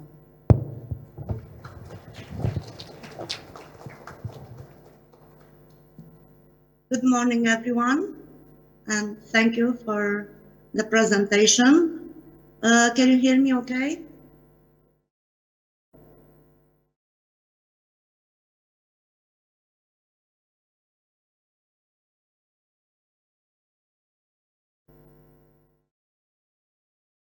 I'll share my PowerPoint in a second.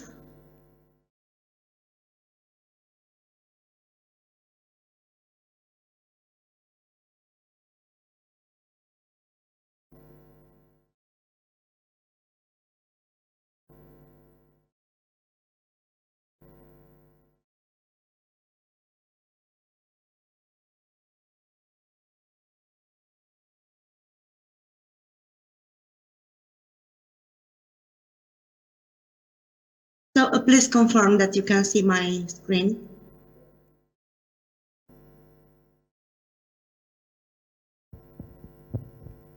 Yes, we can hear you.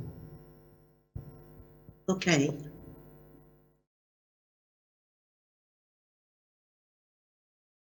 So, as was already said, I'm going to talk this very early morning for me about this place which does not exist just yet. But it's one that could easily exist, and soon enough. The imaginary homeland of fundamentalism, Gilead. I'm sure that everyone is at least remotely familiar with this novel because of the success of the recent TV series Hulu adaptation. So I'm going to get down to business. Gilead does not silence women into disappearance. It puts their silence on display. It transforms it into a condition of visibility within the spectacle, because it is a spectacle what they are doing there. Nothing is said, everything is seen, as I said. And this claim asks us, first of all, to pause on what we think silence is. Because we, as human beings, almost reflexively, tend to understand silence as absence. It's the absence of speech, the absence of agency, the absence of participation into the public sphere. And within this familiar framework of silence as absence, to be silenced means to be removed, put out of circulation, out of discourse, etc. In this sense, silence is aligned with invisibility and marks a withdrawal. And yet, what The Handmaid's Tale, both the novel and the TV series, I'm focusing on the TV series today, insists on visually and structurally to an obsessive extent, is quite different. It's not about withdrawal, it's about exposure. Not disappearance, but persistence within the frame. Because, why I'm saying that? Because women in Gilead are not hidden. Quite the contrary, they are placed at the center of the image, isolated, framed, immobilized within compositions that refuse distraction. The camera lingers on their faces, prolonging moments that, narratively speaking, could last a lot less. But these moments do not pass, because time thickens around them. They stay with us. We are made to look when nothing is being said. So what appears at the first glance as emptiness, as the absence of speech, is in fact a highly structured visual field. The stillness is not neutral. And the silence is not incidental either. Silence in The Handmaid's Tale is produced. It is not an empty space, but a constructed one.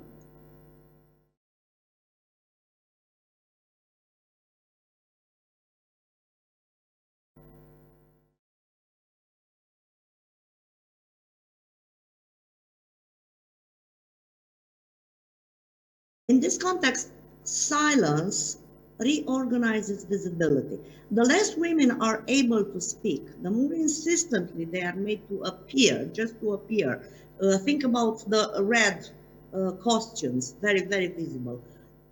They're not agents of discourse, but surfaces of legibility. Their faces become sites of reading, and their bodies sites of inscription. Their silence becomes a condition under which they can be seen clearly without any unpredictability that speech might introduce. Because when we speak, you don't know what I'm going to say next. There's always something unpredictable. If I stay within a script, everything is quite clear and quite obvious. If we follow Michel Foucault's ideas on power, this shift becomes a lot less paradoxical. Power, in Foucault's formulation, does not simply repress. It produces subjects and organizes the conditions under which these subjects become visible. In Gilead, applying this idea, bodies are controlled not only in what they do, but in how they appear.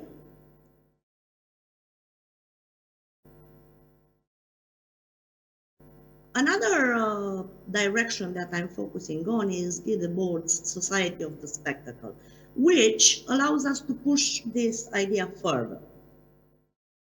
The spectacle is not a mere collection of images, but a social relation mediated by images. To appear within the spectacle is therefore not to present oneself freely. Appearance is positioned, is interpreted, is coded. Bringing this perspective together helps us understand silence in Gilead, which is not simply imposed as deprivation. It is integrated into a system that requires women to appear in forms that are easily recognized, that can be categorized and contained. And in this sense, silence does not undermine the spectacle. It stabilizes it. I might go even further and say that silence here functions as a kind of visual discipline, to return to Foucault.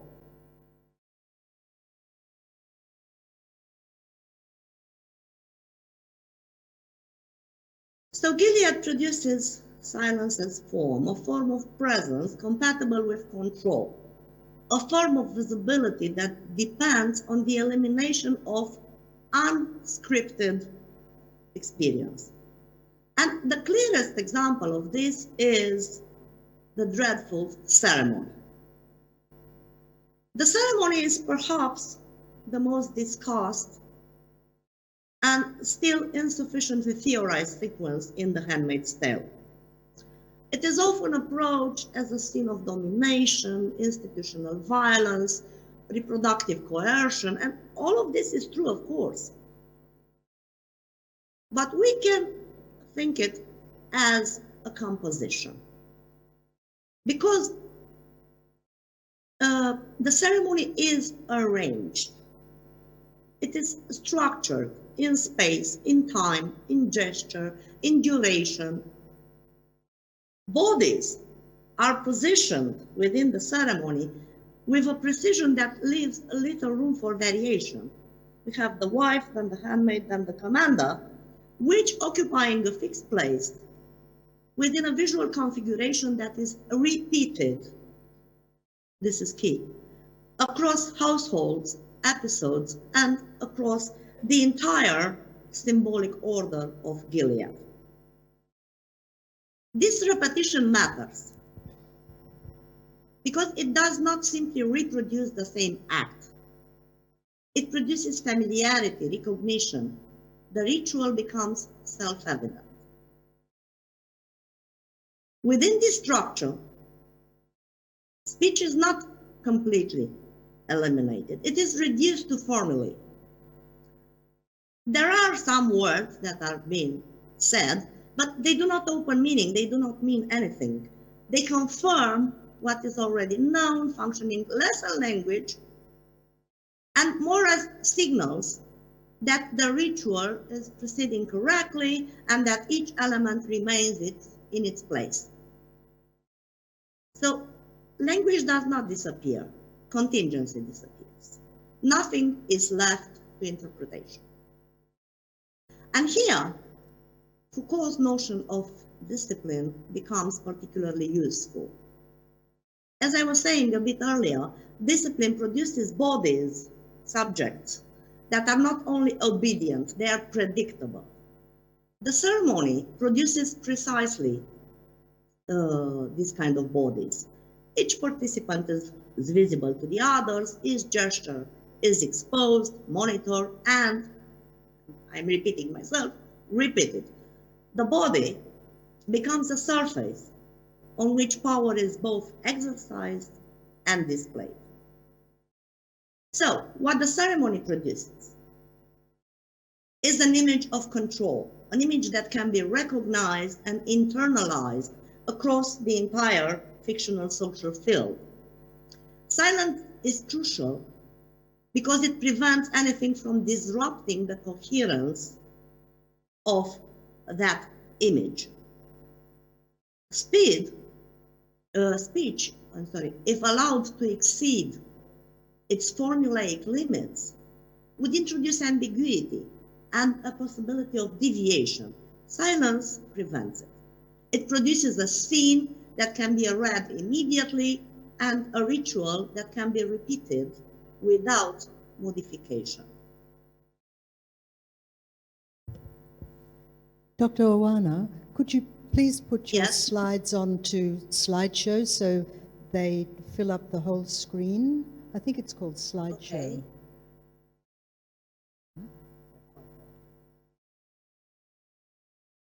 Press Better now? Press F5 because it's got the taskbar up the top. So to get the full slide, perhaps press F5. Yes, that's the one. Now it's filling up the whole screen. Thank you so much. Oh, It disappeared? it disappeared, yes. Oh well, not to worry. Let me try again.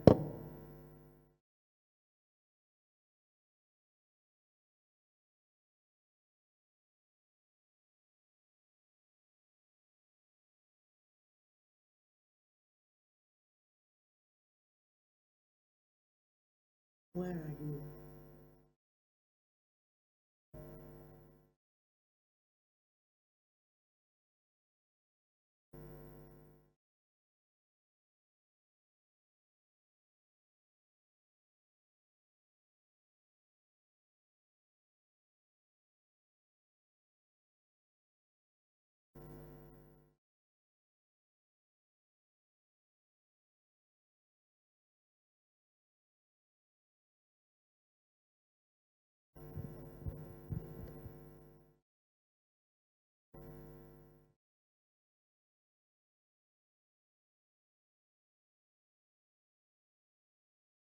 Please just continue in that particular screen, Dr. Owana. I'm trying, but Yes. one second.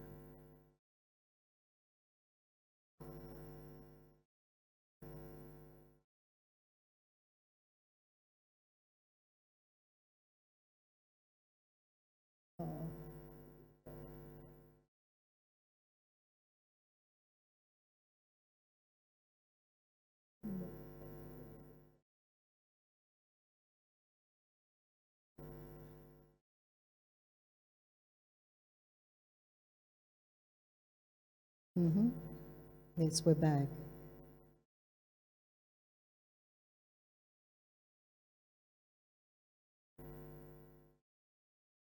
So can you see it now?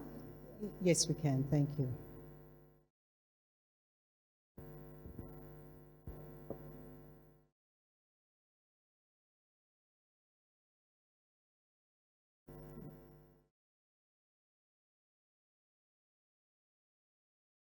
Continue. I'm going to continue with participation, Thank our you. salvaging. So it's everything all right now? Yes, that's fine. It's just that some of the slides, the speech down the bottom was hidden, but we can see, I think, most of these other slides. Thank you. So please continue like that. Okay. If the ceremony demonstrates how silence stabilizes the image, the salvaging shows how silence coexists with intensified action. At first, salvaging appears to break the stillness of ritual. Salvaging is that event in which the handmaids are asked to kill a sinner with stones or whatever. Bodies move, voices rise, and the collective gathers in anticipation of violence. We have a shift in energy here, but not in structure. Because what we have here is a different form of organization. The condemned body is displayed, the collective assembled, attention directed, and participation activated. The women are not spectators. They surge forward, engaging in a moment of collective violence that appears on the surface to exceed the constraints of a ritual. But it is a ritual. It is, again, very staged, very structured. The salvaging, although this violence follows a recognizable pattern, distributing rules across the collective body and producing a shared experience. This is not chaos. This is choreography. And to understand this idea, it is useful to turn to Achilles Mbembe's concept of necropolitics. For Mbembe, sovereignty ultimately resides in the power to determine who may live and who must die. In Gilead, this power is not exercised invisibly. It is staged. That is not hidden. It on the walls, on display. The condemned body becomes a focal point through which the regime demonstrates its authority to define the limits of life. Perhaps more unsettling is the way in which this particular spectacle implicates the collective. The women who participate in the violence are not outside the system. Their participation does not constitute resistance. It is alignment. They act within a framework that determines the meaning of their action in advance.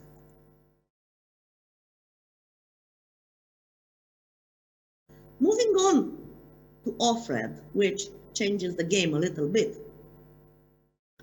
Offred, the main character, introduces a complication that at first sight seems to resist this logic, because she speaks, but not aloud, not within the social space of Gilead. She speaks through voiceovers, through a form of narration that grants access to interiority. We can hear her thoughts, her memories, her reflections, and the ironic distance from the world she inhabits. And her voice appears to open a second space, one that runs parallel to the visible world of Gilead. But this apparent freedom must be approached carefully, because although Offred's voice is present, it is very limited in effect. It does not circulate, it does not enter a dialogue. It does not alter the conditions under which speech becomes meaningful within Gilead. This distinction might become clearer if we turn to the ideas of Jacques Rancière, for whom politics concern the distribution of what can be seen, heard, and recognized as speech. Some subjects are both visible and audible. Offred may speak, okay, but her speech does not count as speech. So we have a split here between the visible body that is disciplined, framed, integrated into ritual, and the speaking voice that is capable of reflection but disconnected from the structures that produce meaning. If we turn to Judith Butler, we might say that Offred's voice lacks recognizability. It does not fail because it is absent. It fails because it cannot be recognized within the norms that define intelligible speech. So what is particularly striking is that the series grants us access to this voice. We hear it. We become witnesses to a form of subjectivity that the diegetic world cannot acknowledge. So Offred is heard, but she does not count. This threshold begins to shift in the Testament, the sequel, which has just been launched this spring. What changes is not more that more voices are introduced, because they are. What changes is the condition under which these voices become legible. Speech no longer remains confined to interiority. It begins to circulate. But this circulation produces a new form of control.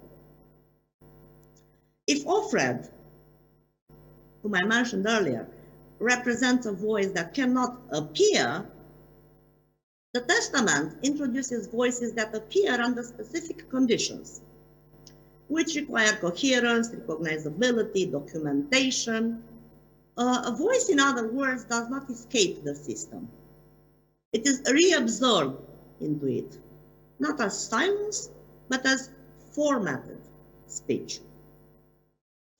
In the early episodes of the Testament, the introduction of Agnes, Daisy, and Aunt Lydia seems to open the field. We are no longer confined to a single interior perspective. Multiple trajectories unfold, each offering a different reaction to Gilead. Yes, these trajectories do not produce unpredictability. They produce differentiation within the same framework. Agnes's education, Agnes is in fact Offred's daughter, spoiler alert, is key here. In scenes where she is instructed within domestic and institutional settings, she is not only taught how to behave, but how to understand herself. Her subjectivity is shaped in advance, aligned with norms that define what counts as proper femininity, proper conduct, proper existence, proper everything. When she speaks from within this alignment. So her voice is not suppressed, as was in The Handmaid's Tale, it is pre-formed. Daisy, on the other hand, appears to occupy a completely different space. She is informal, conversational, she utters swear words, so she seems seemingly unstructured. But as she is drawn into the network of resistance, her speech shifts. She is briefed, positioned, and trusted with information. She becomes a Mayday operative, so that information must be carried and preserved. So it no longer matters what she says, but what she conveys. Here again, we can turn to Judith Butler, for whom intelligibility depends on conformity to norms. One is recognized by reiterating what is already legible. Daisy's speech becomes intelligible at the moment when it becomes structured. So again, her voice is not free, it is formatted. And this formatting becomes even more visible in the emergence of testimony, those testaments in the title. Speech, I was saying in the introduction to this TV series, is oriented towards documentation. It is not simply spoken, it is recorded, organized, written. And Aunt Lydia makes it very explicit, Aunt Lydia from The Handmaid's Tale. Her reflections are not spontaneous. They are composed as records. They are addressing a future reader. They anticipate interpretation and situate the events in the TV series within a narrative with coherence and continuity. Her speech acquires an afterlife. But again, this afterlife is not neutral, because once recorded, either audio or in writing, speech is detached from its moment of emergence and inserted into a system of interpretation.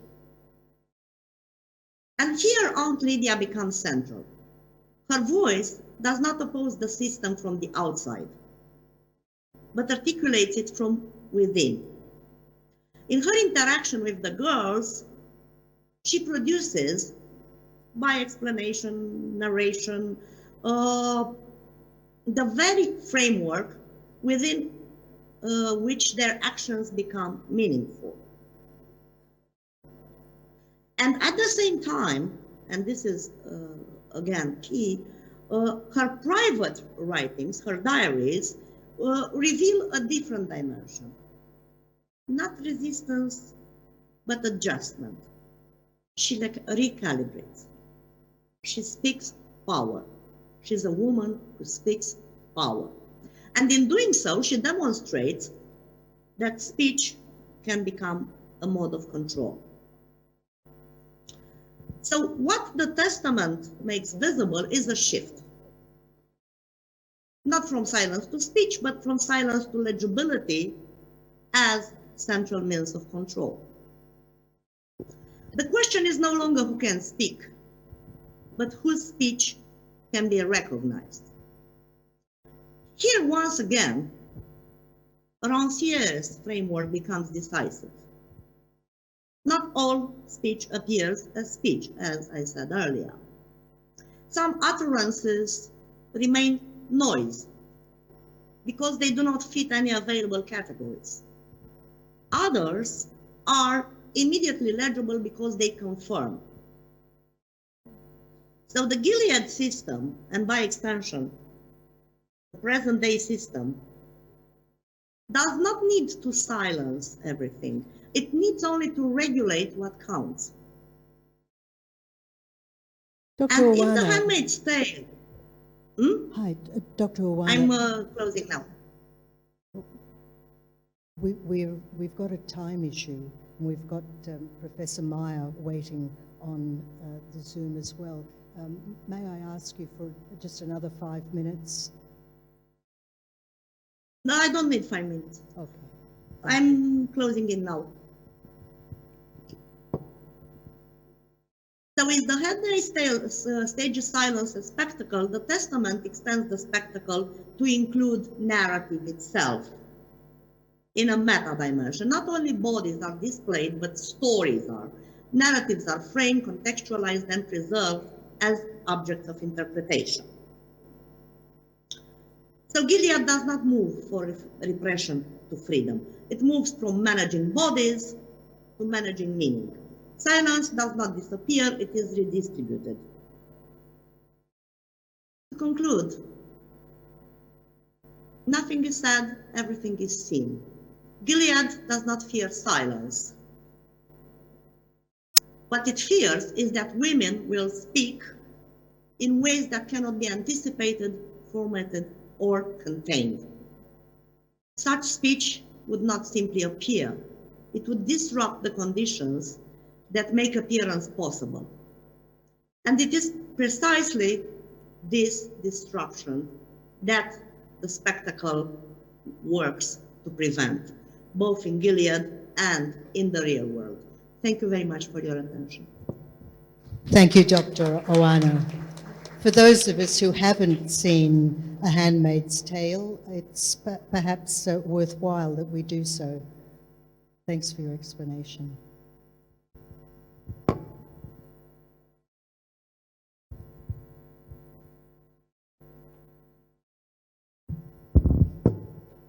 Thank you, Dr. Oana. We'll now move on to, we have another Zoom presentation.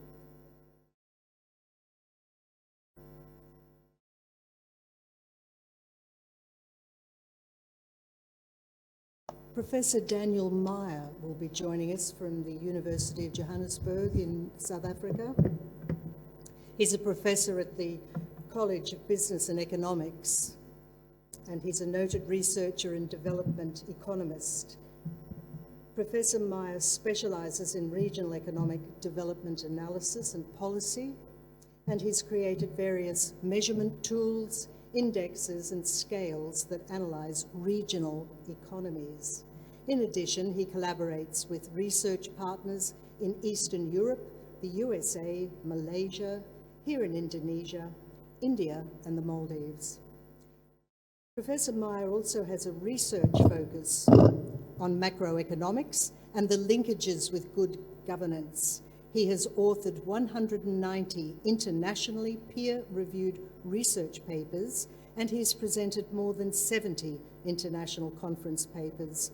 We're pleased to welcome you to our conference, Professor.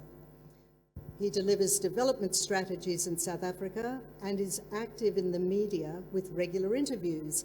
In fact, he received the Media Person of the Year award in 2016. Professor Meyer's motto in life is, "Give more than you take." A very commendable motto, sir, and one that we should probably all adopt. Today, he will present on the intriguing topic of government, governance, and entrepreneurship, measuring the enabling environments in 2 South African cities. Over to you, Professor Meyer.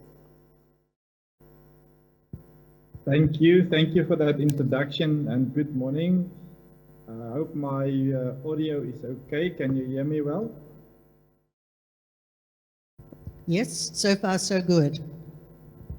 All right, let me share the presentation, if that is possible. Let's select the right one there.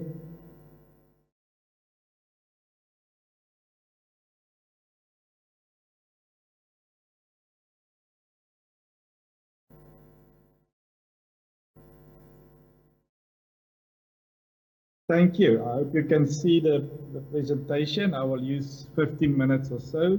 And thank you for the opportunity to attend this important conference. That looks fine, My thank you. presentation, all right, thanks a lot. My presentation is about how to measure the enabling environment that governments must provide for local businesses to be successful And that is why the topic is measuring and comparing the enabling environment for local economic development, Johannesburg versus Cape Town, two major cities in South Africa. As you said, I am from the University of Johannesburg here in Johannesburg in South Africa. And this is part of the global entrepreneurship work that's done in about 80 countries in the world. And we used the enabling environment scale that was validated and tested before by us. This is the two cities that we are looking at in Africa, on the southern point of Africa. Indian Ocean to the side, with Indonesia far 10,000 kilometers to the east, and Atlantic Ocean with South Africa at the southern point of Africa.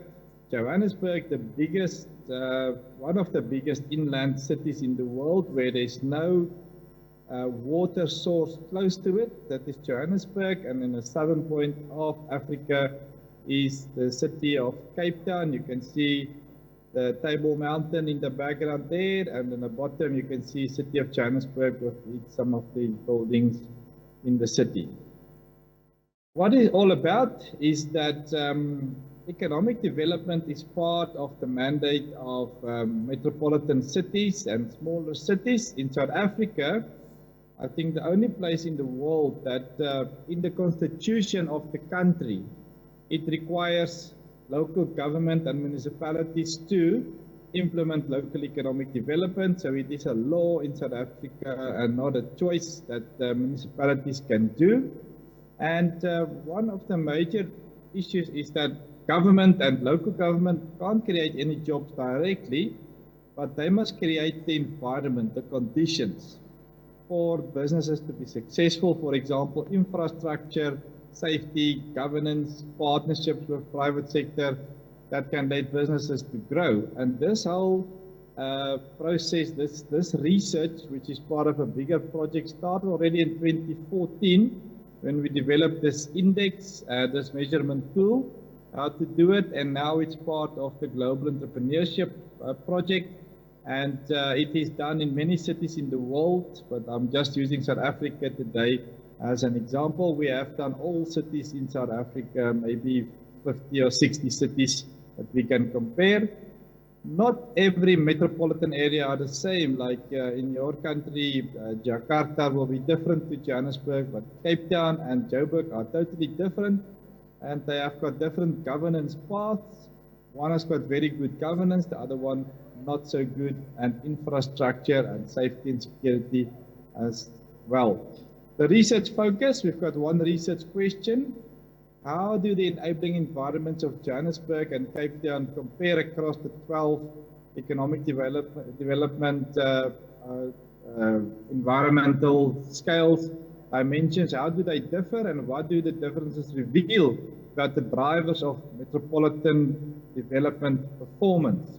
So we also have got three objectives of the study: to operationalize the economic development environmental scale and testing it in those two metros through the GEM survey, the Global Entrepreneurship Survey. Secondly is to measure and compare the index of the enabling environment for both cities, and then to have some policy recommendations, which could be done for any city in the world, but I'm just testing it here in South Africa.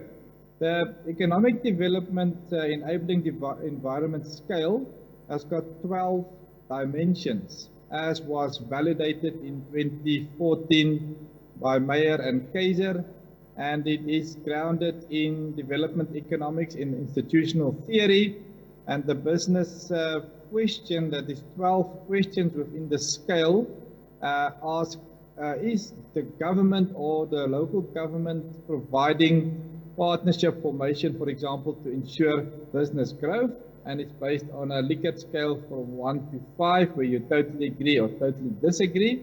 So the 12 factors that we measure is very much multidisciplinary. We're looking at partnership formation, effective leadership, economic development initiatives that's happening, services and infrastructure, entrepreneurial opportunities, access to opportunities and transportation opportunities, safety and security, good governance, the structures of government, the capacity and the clear policy guidelines, poverty and social development, environmental management and spatial management, and then human resource skills development and economic base sector developmental strategies. So those are the 12 dimensions that we measure, and we ask questions from business people. In the survey in South Africa, we do about 5,000 businesses interviewed, and for these two cities, we do also so for Johannesburg, we use the instrument, the questionnaire, and we asked 284 Joburg businesses their opinion about this, and for Cape Town, 336. So it is a cross-sectional comparative design using the GEM survey process and using our questionnaire, and we translate all of the results, the Likert scale results from 1 to 5 into a 0 to 100 index. And with 50 out of 0 to 100, 50 is neutral, below 50 is not good performance, and there's a scale out to test what level your city are. And we also do an agree to disagree ratio between the questions that is asked. So for the two cities, Johannesburg, very much political instability with coalitions, repeated changes of executive leadership at the city. They've got audited issues, they've got unqualified audit opinions with a lot of findings, a lot of financial issues in that city. Single out for poor quality financial statements. In the city of Johannesburg, unstable coalitions, delayed budget, disruption of service delivery. So there's more problems in the city of Johannesburg, the inland city, compared to the city of Cape Town, which have got very good stability in terms of governance and policy continuity. The only metro to sustain a clean audit in South Africa in the last 3 years. In South Africa, there's 8 metros, so these are 2 of the 8 metros. Strong internal controls, so very good financial management, accountability, openness is very good in that city. And the governance quality recognized in South Africa, that's very good. So the expectation is that good, strong institutions or governance leads to a higher level of an enabling environment for businesses to be successful, and then obviously economic development and growth in that specific region. So in terms of the results of this index, and that, as I said, this could be done for any city in the world, and we are busy at the moment in Australia, we're busy in Malaysia, we're busy in Europe, measuring all of these indexes so we can compare many cities. Cape Town versus Joburg. Joburg had got an index score of 34.9, so that's far below the 50 midpoint, and they are classified as weak enabling environment conditions in the 21 to 40 band. So they are really struggling to provide an enabling environment for business people to be successful. Cape Town a little bit higher, but still below the 50, moderate, but below the neutral. They're in the 41 to 50 band. So there's a big gap between the two cities. Both are below the 50, and there's a lot of work to be done. This is some of the results from the two. The agree to disagree ratio for Cape Town is 0.6. So a lot more people say they don't agree with good enabling environment, the red side here.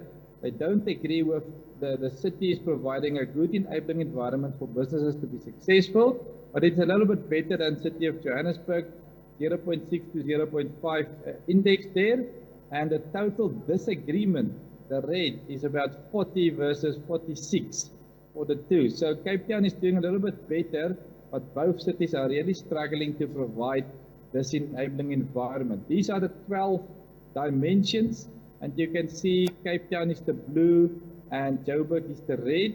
In each case, Cape Town is doing better, but the 50% line is running here. So all of the dimensions, both cities are below the baseline that is required for a city to provide in a good enabling environment. So the best performing dimension is for Cape Town is the economic development initiatives to drive the economy.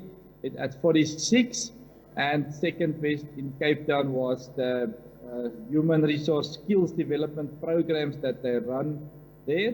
And for City of Johannesburg, the best performing one is also the human resource skills development initiatives. There's a lot of lowly skilled people in South Africa. There's a big drive to lift the level of skills in South Africa. Also, where the cities are mostly different in terms of Cape Town, they came first in terms of economic development initiatives. As I said, 46 versus 33, the clearest signal of a difference between the administrative process and the quality of governance that's there.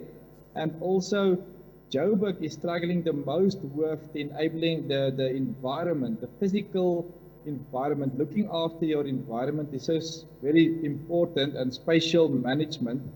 There is where Joburg is the weakest dimension. That indicates that the physical environment, environment management is not very good, and nobody invests in a dirty environment. So picking up of waste and cleaning up rivers are lacking behind in City of Johannesburg, and also good governance. Cape Town much stronger in terms of institutional architecture. They're doing a much better job in terms of the good governance. So, what is the discussion? We're looking at the gaps between the two cities. In terms of governance stability, Cape Town's all-round advantage tracks their clean financial management, their audit record, stable administration. For example, the mayor has been there for more than 5 years. Joburg, they change the mayor of the city every year. Johannesburg are really struggling with good governance, and that impacts on the enabling environment that is provided through leadership and good planning. But it's not only about politics. Both metros sit with weak national context. South Africa, in terms of the Global Entrepreneurship Monitor, came third last out of 49 economies in 2023. So overall, there is a weak economic development environment in South Africa, and it affects both these metros areas. And part of the deficit is communication.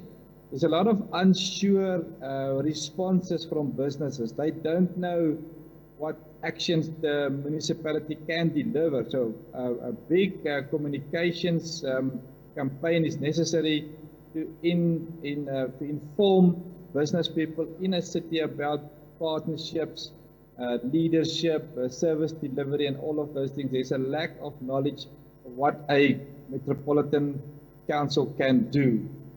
Some of the recommendations for City of Johannesburg, we need to fix the foundations, so restore stability, much stronger leadership. About a week ago, the mayor of Johannesburg was also replaced. So there's a lot of instability, political instability, and that impacts on the service delivery, the enabling environment that businesses are successful for. Streamlining of planning and approval. There's a big backlog of applications for development. Building plans takes extremely long. So there's a big backlog and a lot of issues in terms of their planning, environmental planning, spatial planning. Rebuilding basic service credibility. There's a big problem with road maintenance. There's a lot of potholes and issues. There's a lot of electricity issues, waste disposal, sewage removal. There's a lot of funding issues in terms of basic service delivery. And then Cape Town, they need to improve on the safety in the city. There's a lot of crime, and improvement in terms of the crime will be needed for investment and growth in the city. Turn social spending in local demand, local hiring of local people in terms of the townships, a lot of poor people staying around Cape Town. How can we look after them? and build on the LED visibility. What can we do for small businesses in the city of Cape Town and to develop more small businesses that will help the economy also. Some takeaways: institutions shape the enabling environment and both cities can much do better. Cape Town did outperform Joburg by about 7 points on the scale in terms of all of the 12 dimensions, but both can do better. They said the gap tracks government stability and clean audit financial management in Cape Town, and coalition instability in Joburg are the main issues. So good governance can drive economic development and as well as the enabling environment. We need stronger leadership, stronger, safer precincts and areas in the cities, closing the unsure gap by better communication to business people, ensuring there's better partnerships in the future, and the use of the economic development enabling environment scale can turn economic development into a measurable benchmark that we can measure on an annual basis, and that's what we do. We do our surveys on an annual basis, and we can see how things improve or not improve. If you would like to be part of a project like this one, you can see my email address. We do this type of work and other measurement tools and indexes to measure on a global scale. But thank you for the opportunity, the invitation to be part of this important conference. And I end with that one. Thank you. Thank you, Professor Meyer. Your measurement scale is being used to in Indonesia's two nearest neighbours, Malaysia and Australia. Do you have any plans, or have you been invited to do any measurements in Indonesia? Definitely. I am in collaboration with the university at the moment, and I have been appointed as like visiting a professor at the university. So one of our projects is to definitely to use the scale and to measure in few of the cities in Indonesia, and then compare results there. How is the enabling environment in a city like Jakarta? It's a massive city compared to city of Johannesburg and city of Cape Town and other cities in the world. So definitely we would like to measure the enabling environment in Indonesia. Oh, that'll be great. Thank you. And I must just say, I grew up in Cape Town, so I'm really pleased to see that we're still ahead of Johannesburg on all indexes. Thank you. Thank you. Thank you for the opportunity, and I hope it was interesting.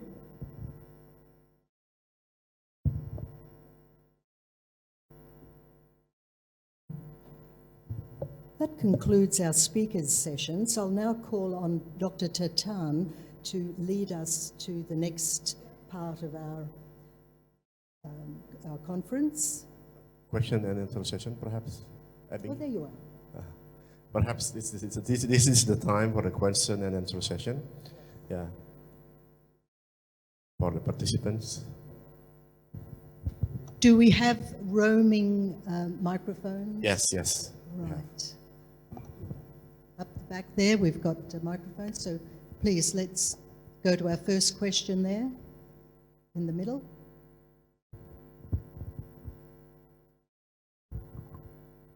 Okay. Thank you very much.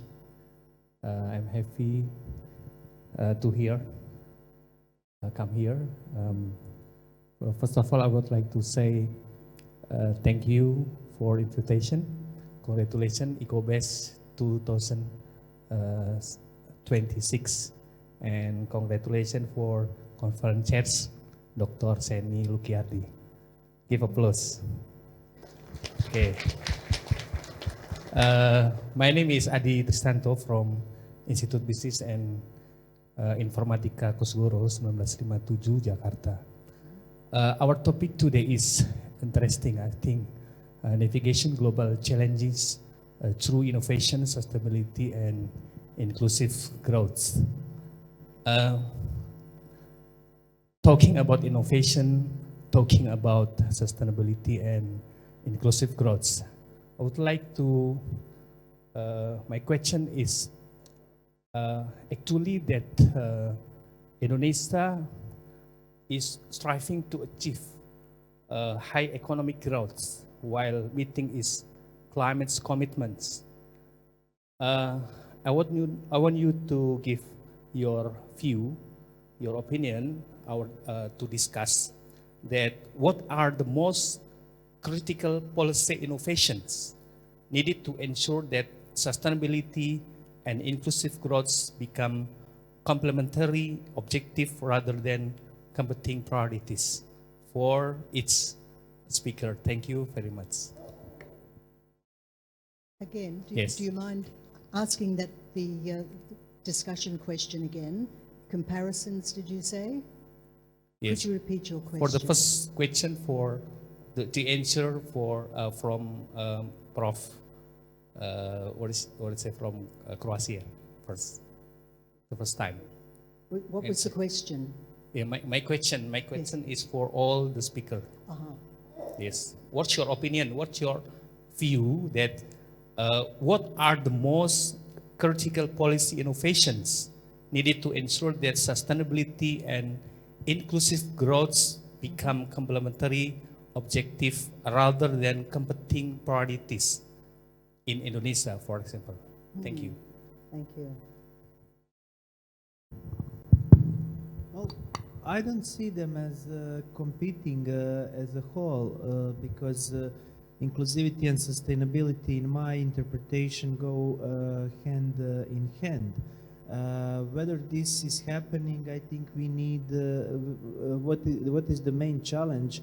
I think we need to step back a bit from the current business models that we have where the wider societal benefit is somehow left aside, and for that probably we need wider, maybe new social contract, wider consensus in a society. How are we going to govern it? It is not something that will happen overnight. It is not something that is coming fast, but if we want to leave the world in which innovations are not just purpose per se or for those that are core innovators, but to serve wider society, is something that we have to do. I wonder if AI will muddy the waters or inhibit the innovations and the progress. Well, definitely the pace of innovation with AI has the potential to accelerate. That's one thing we all need to be aware of, that the speed with which the current technological frameworks are changing will be faster and faster with that. Yes, thank you. Our next question.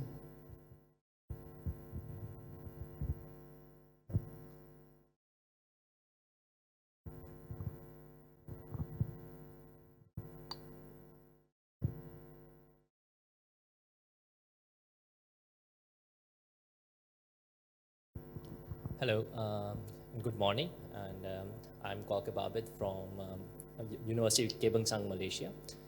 My question is for Professor Florian, who discussed about the sustainable consumption and the role of the digital influencers and the content creators on it. So what's your opinion on regulating such industries? As in some of the countries, they have introduced laws related to sponsorship disclosures, and in India, there's a law that it's heavily taxed now, the influencer industry. So what do you think, what's your opinion on it, and what do you think are the risks of over-regulation of industries as such? Thank you. Thank you for the question. I wish I could formulate a straightforward answer. And of course, the answer is it's complicated. Because if you over-regulate it, as you know, it doesn't really work out well.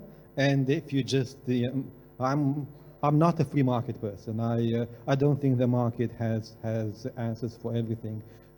So I think the sweet spot is more towards more regulation than towards less regulation, which I know might be an unpopular idea, but yeah, in short, that would be my answer. Thank you. Hi, Where's our next question coming from?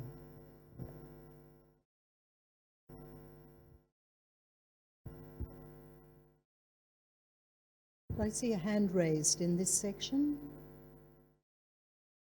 There we are. Microphone?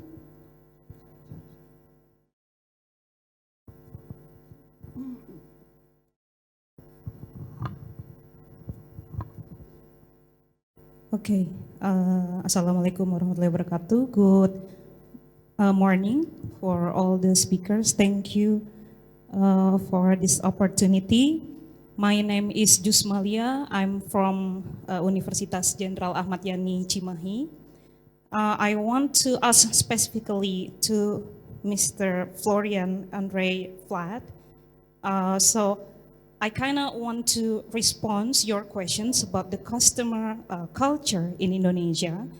If I can add some information, if we talk about Indonesian context, we cannot reduce the value of Islamic or value of religion in Indonesia.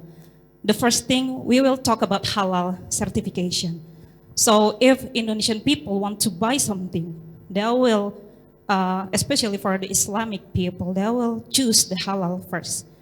And it is ubiquitous in almost every product. Even we have the halal certified refrigerator and also shoes. So it is not only talk about food and drink. And then the second is about these organic movements of boycott of Israeli and US related product. I don't know about some of the people here, but I do believe the organic movements to, to boycott the U.S. product, or any Israeli related product, still be here.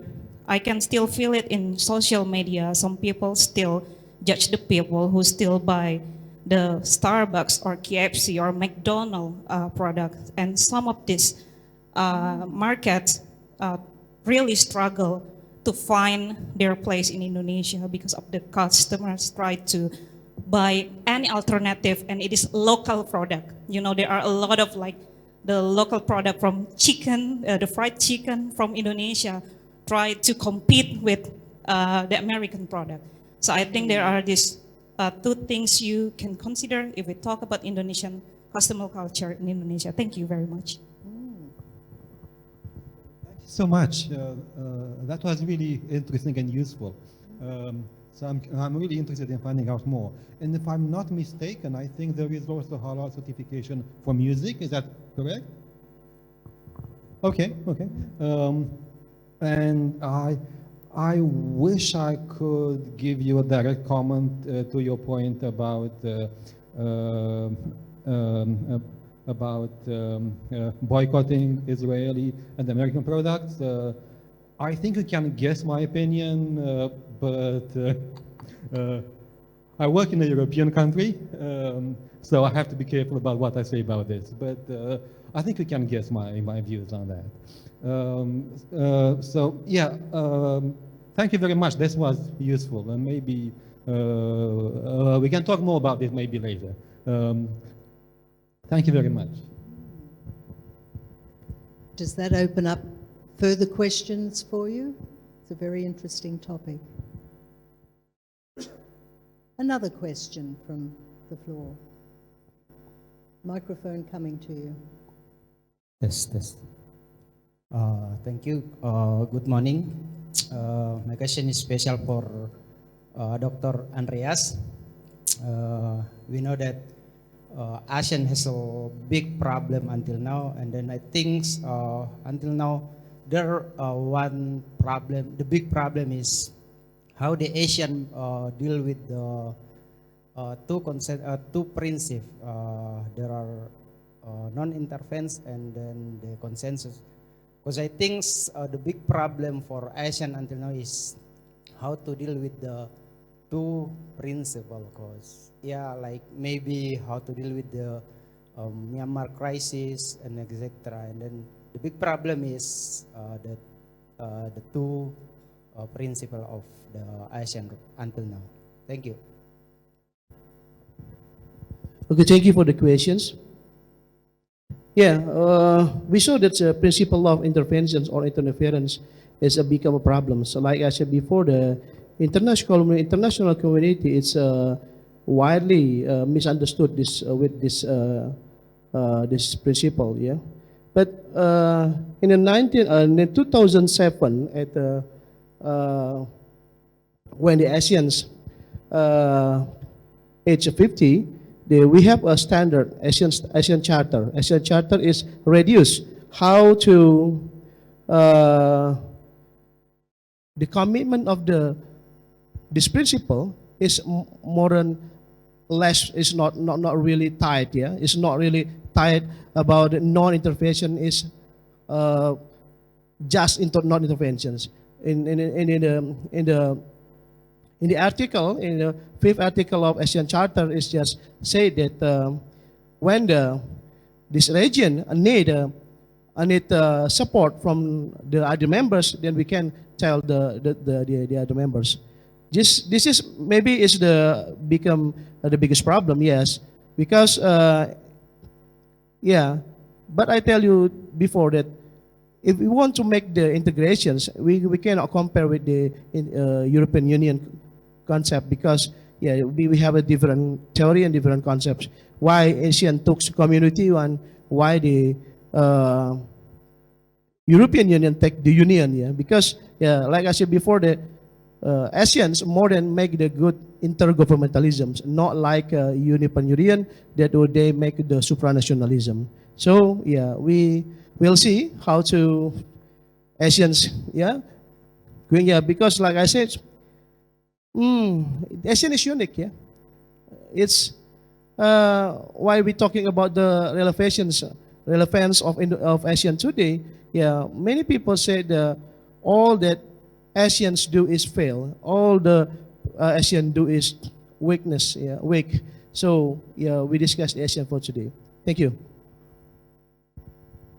May I ask, with ASEAN and the Myanmar problem, is ASEAN including Myanmar and going to see them or inviting them to meetings where they can discuss the issues? Yeah, Myanmar as a members of Southeast Asians, was a member as ASEAN, but like we shared before, ASEAN have the principles, a part of ASEAN ways that non-interference or interventions is other members cannot involve with the problems in other members. Yeah, so it's difficult to members of other ASEAN members to take care about the problems in Myanmar. So like I said before, it's international community widely misunderstood with this non-interference. Yeah, yeah, but Indonesia take a lead to take care of this problem.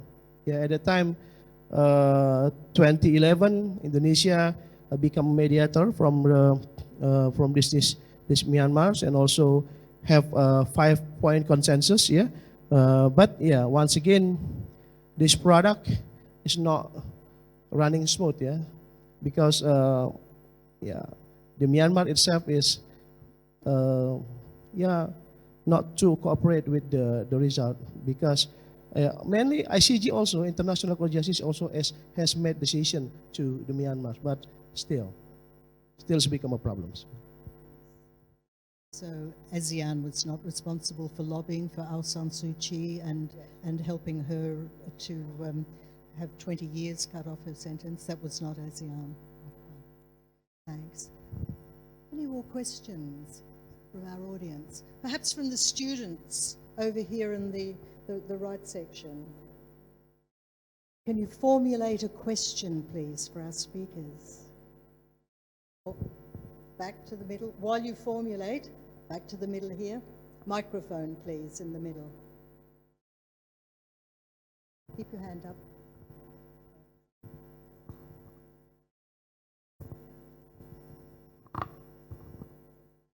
Hello, good morning. I would like to ask a question to Professor Florine. you do have mentioned that the green consumption has become a new style, and mentoring the brand with the green consumptions that has mentioned with Shane. But also we know that Shane is one of the world's most fast fashions, and I want to ask a question. What do you think would be the best solutions for this kind of problem in the future with the people who has already support and have the ongoing green consumption lifestyle with the fast fashions consumerism? Thank you. Thank you. That's a very interesting question. I don't know if there is a policy solution to this, but certainly fast fashion is not sustainable, and we have alternatives. I mentioned a few alternatives, like the whole repair culture is, I think, a great alternative to fast fashion. So I think alternatives have to be formulated not on a policy level, but on a community level, not even on an individual level.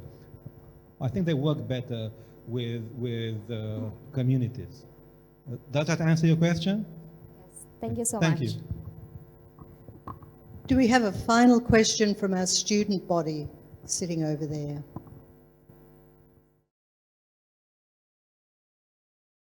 Come on, students. You can think of one question. And they can't. Okay, we'll wind up the question and answer session now. And a big thank you to all our speakers. And thank you, Dr. Owano. I see that you're also online. Thank you for attending. I'll now call on Dr. Tatan to take over the next part of the presentation. But please, a round of applause for all of our speakers. Thank you very much, Abby, and thank you very much, our respectable keynote speaker. Please remain at side. We will have now the souvenir delivery, and first we will hand over the certificate, symbolizing certificate as a symbol of our appreciations to Dr. Oana, coming online with us. So we will symbolizing the certificate through Zoom meeting. Okay, perhaps, yeah, please show us the certificate. Thank you, although we are a million miles away, but your speaking has been so insightful for us. Thank you very much, Dr. Oana. There you go, the keynote speaker certificate. Thank you very much. And please wait for a while. Now we are going to call upon our keynote speaker for souvenir delivery. And the first we'll go to,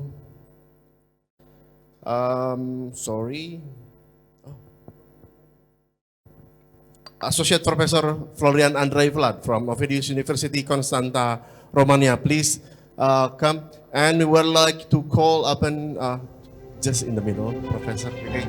And we'd like to call upon Rector of Universitas Komputer Indonesia, Dean of Faculty of Social and Political Science, and Conference Chair to deliver the souvenir and certificate.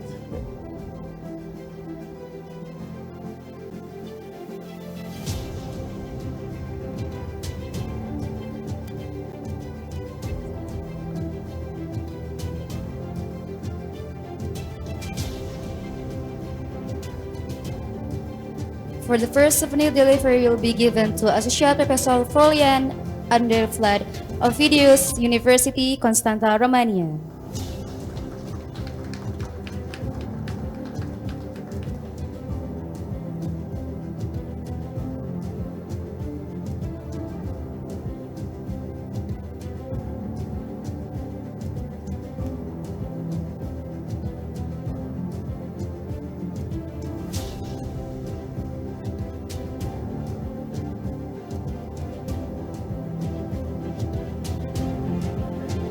Please remain at side. And now, next we call upon Dr. Andreas Darmedi, PhD from Universitas Komputer Indonesia.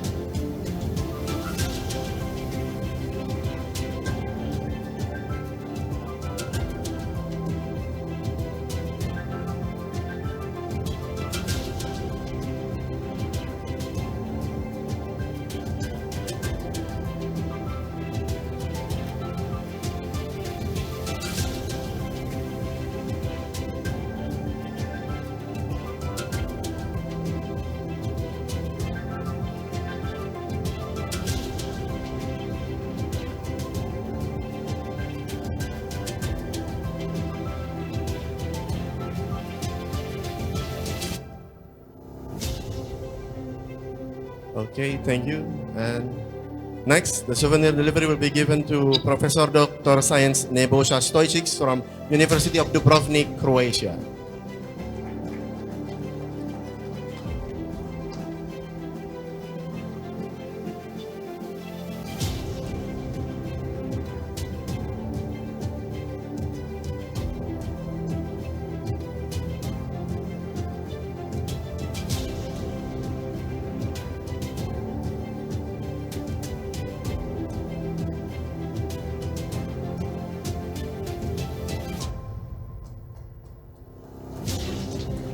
And last but not least, souvenir delivery will be given to our moderator, Abigail Van Straker.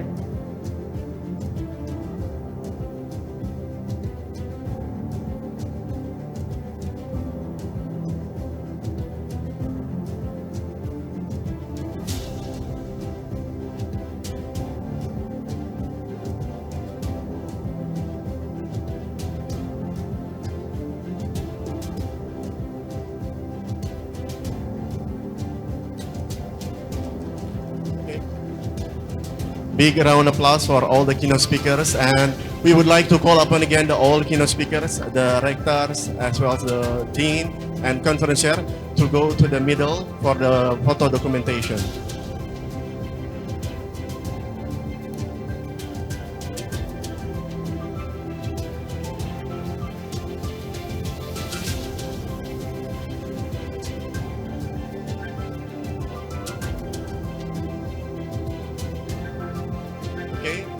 First pose, formal pose. Okay. 1, 2, 3. Okay, second pose perhaps. UNIKOM pose. UNIKOM. Okay, 1, 2, 3. And the third pose, strong pose. Okay, strong pose. 1, 2, 3. And now we would like to call upon all the VIP guests to come to the stage and have a group photo documentation.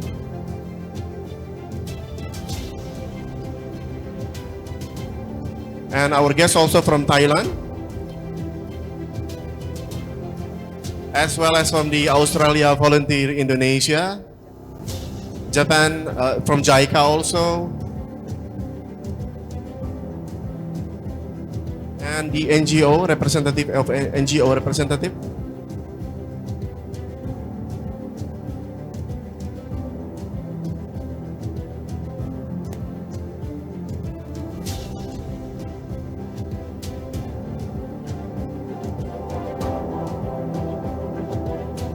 Okay, I will lead for this documentation.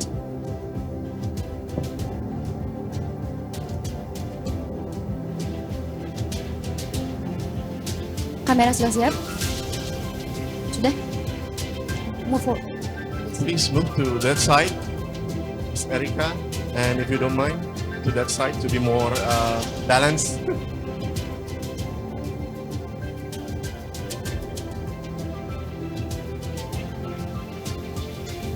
Please come one step forward. One step forward. Yeah, okay, thank you very much. Okay, first pose, formal pose. 1, 2, 3. Okay, next pose. Please you. UNIKOM pose. UNIKOM pose, stands for okay. UNIKOM. 1, 2, 3. And last pose, strong. 1, 2, 3. Okay, now for the last documentation, please to the go below the stage, as we are going to have the Wi-Fi photo session with all the participants. And we would like to call upon all the participants to go into the middle, because we are going to take the pictures of all of the participants together with the PIP guests and keynote speakers. Please stand up and go to the front.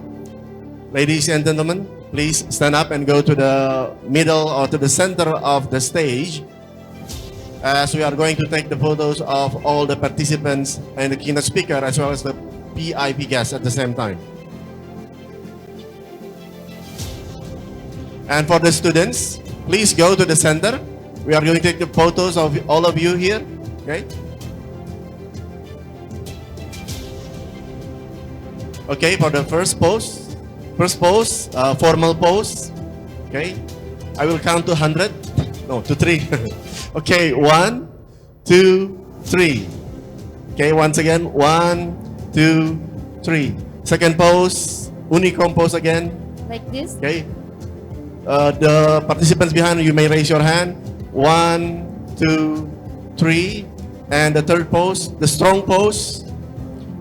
1, 2, 3. Again, 1, 2, 3. Okay, thank you very much. Give a big round of applause for all of us, ladies and gentlemen.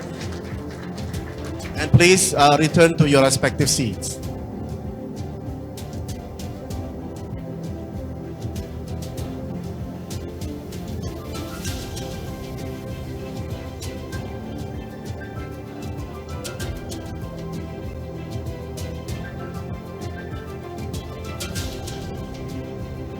Thank you, and please return to your respective seat as we are going to close this session before moving on to the next session.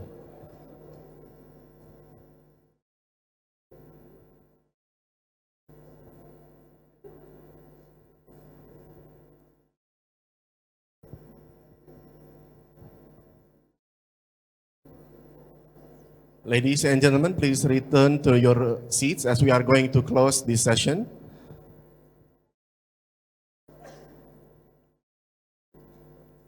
Ladies and gentlemen, this plenary session has been exceptionally productive, and we have verified great satisfaction from this session.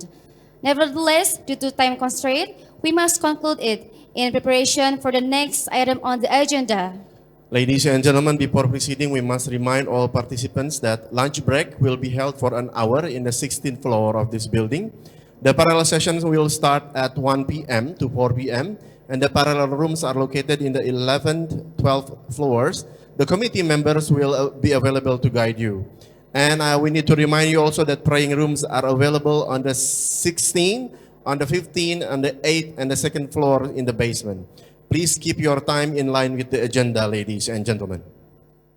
We want to express our sincere gratitude for your participation and look forward you to welcoming to the next year conference in 2027. I'm Asipa Putri. And I'm Tatan Tawami. The session has now concluded.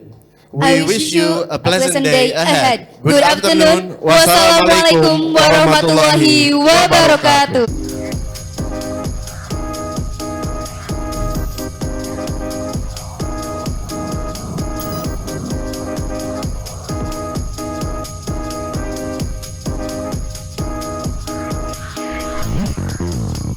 Thank you.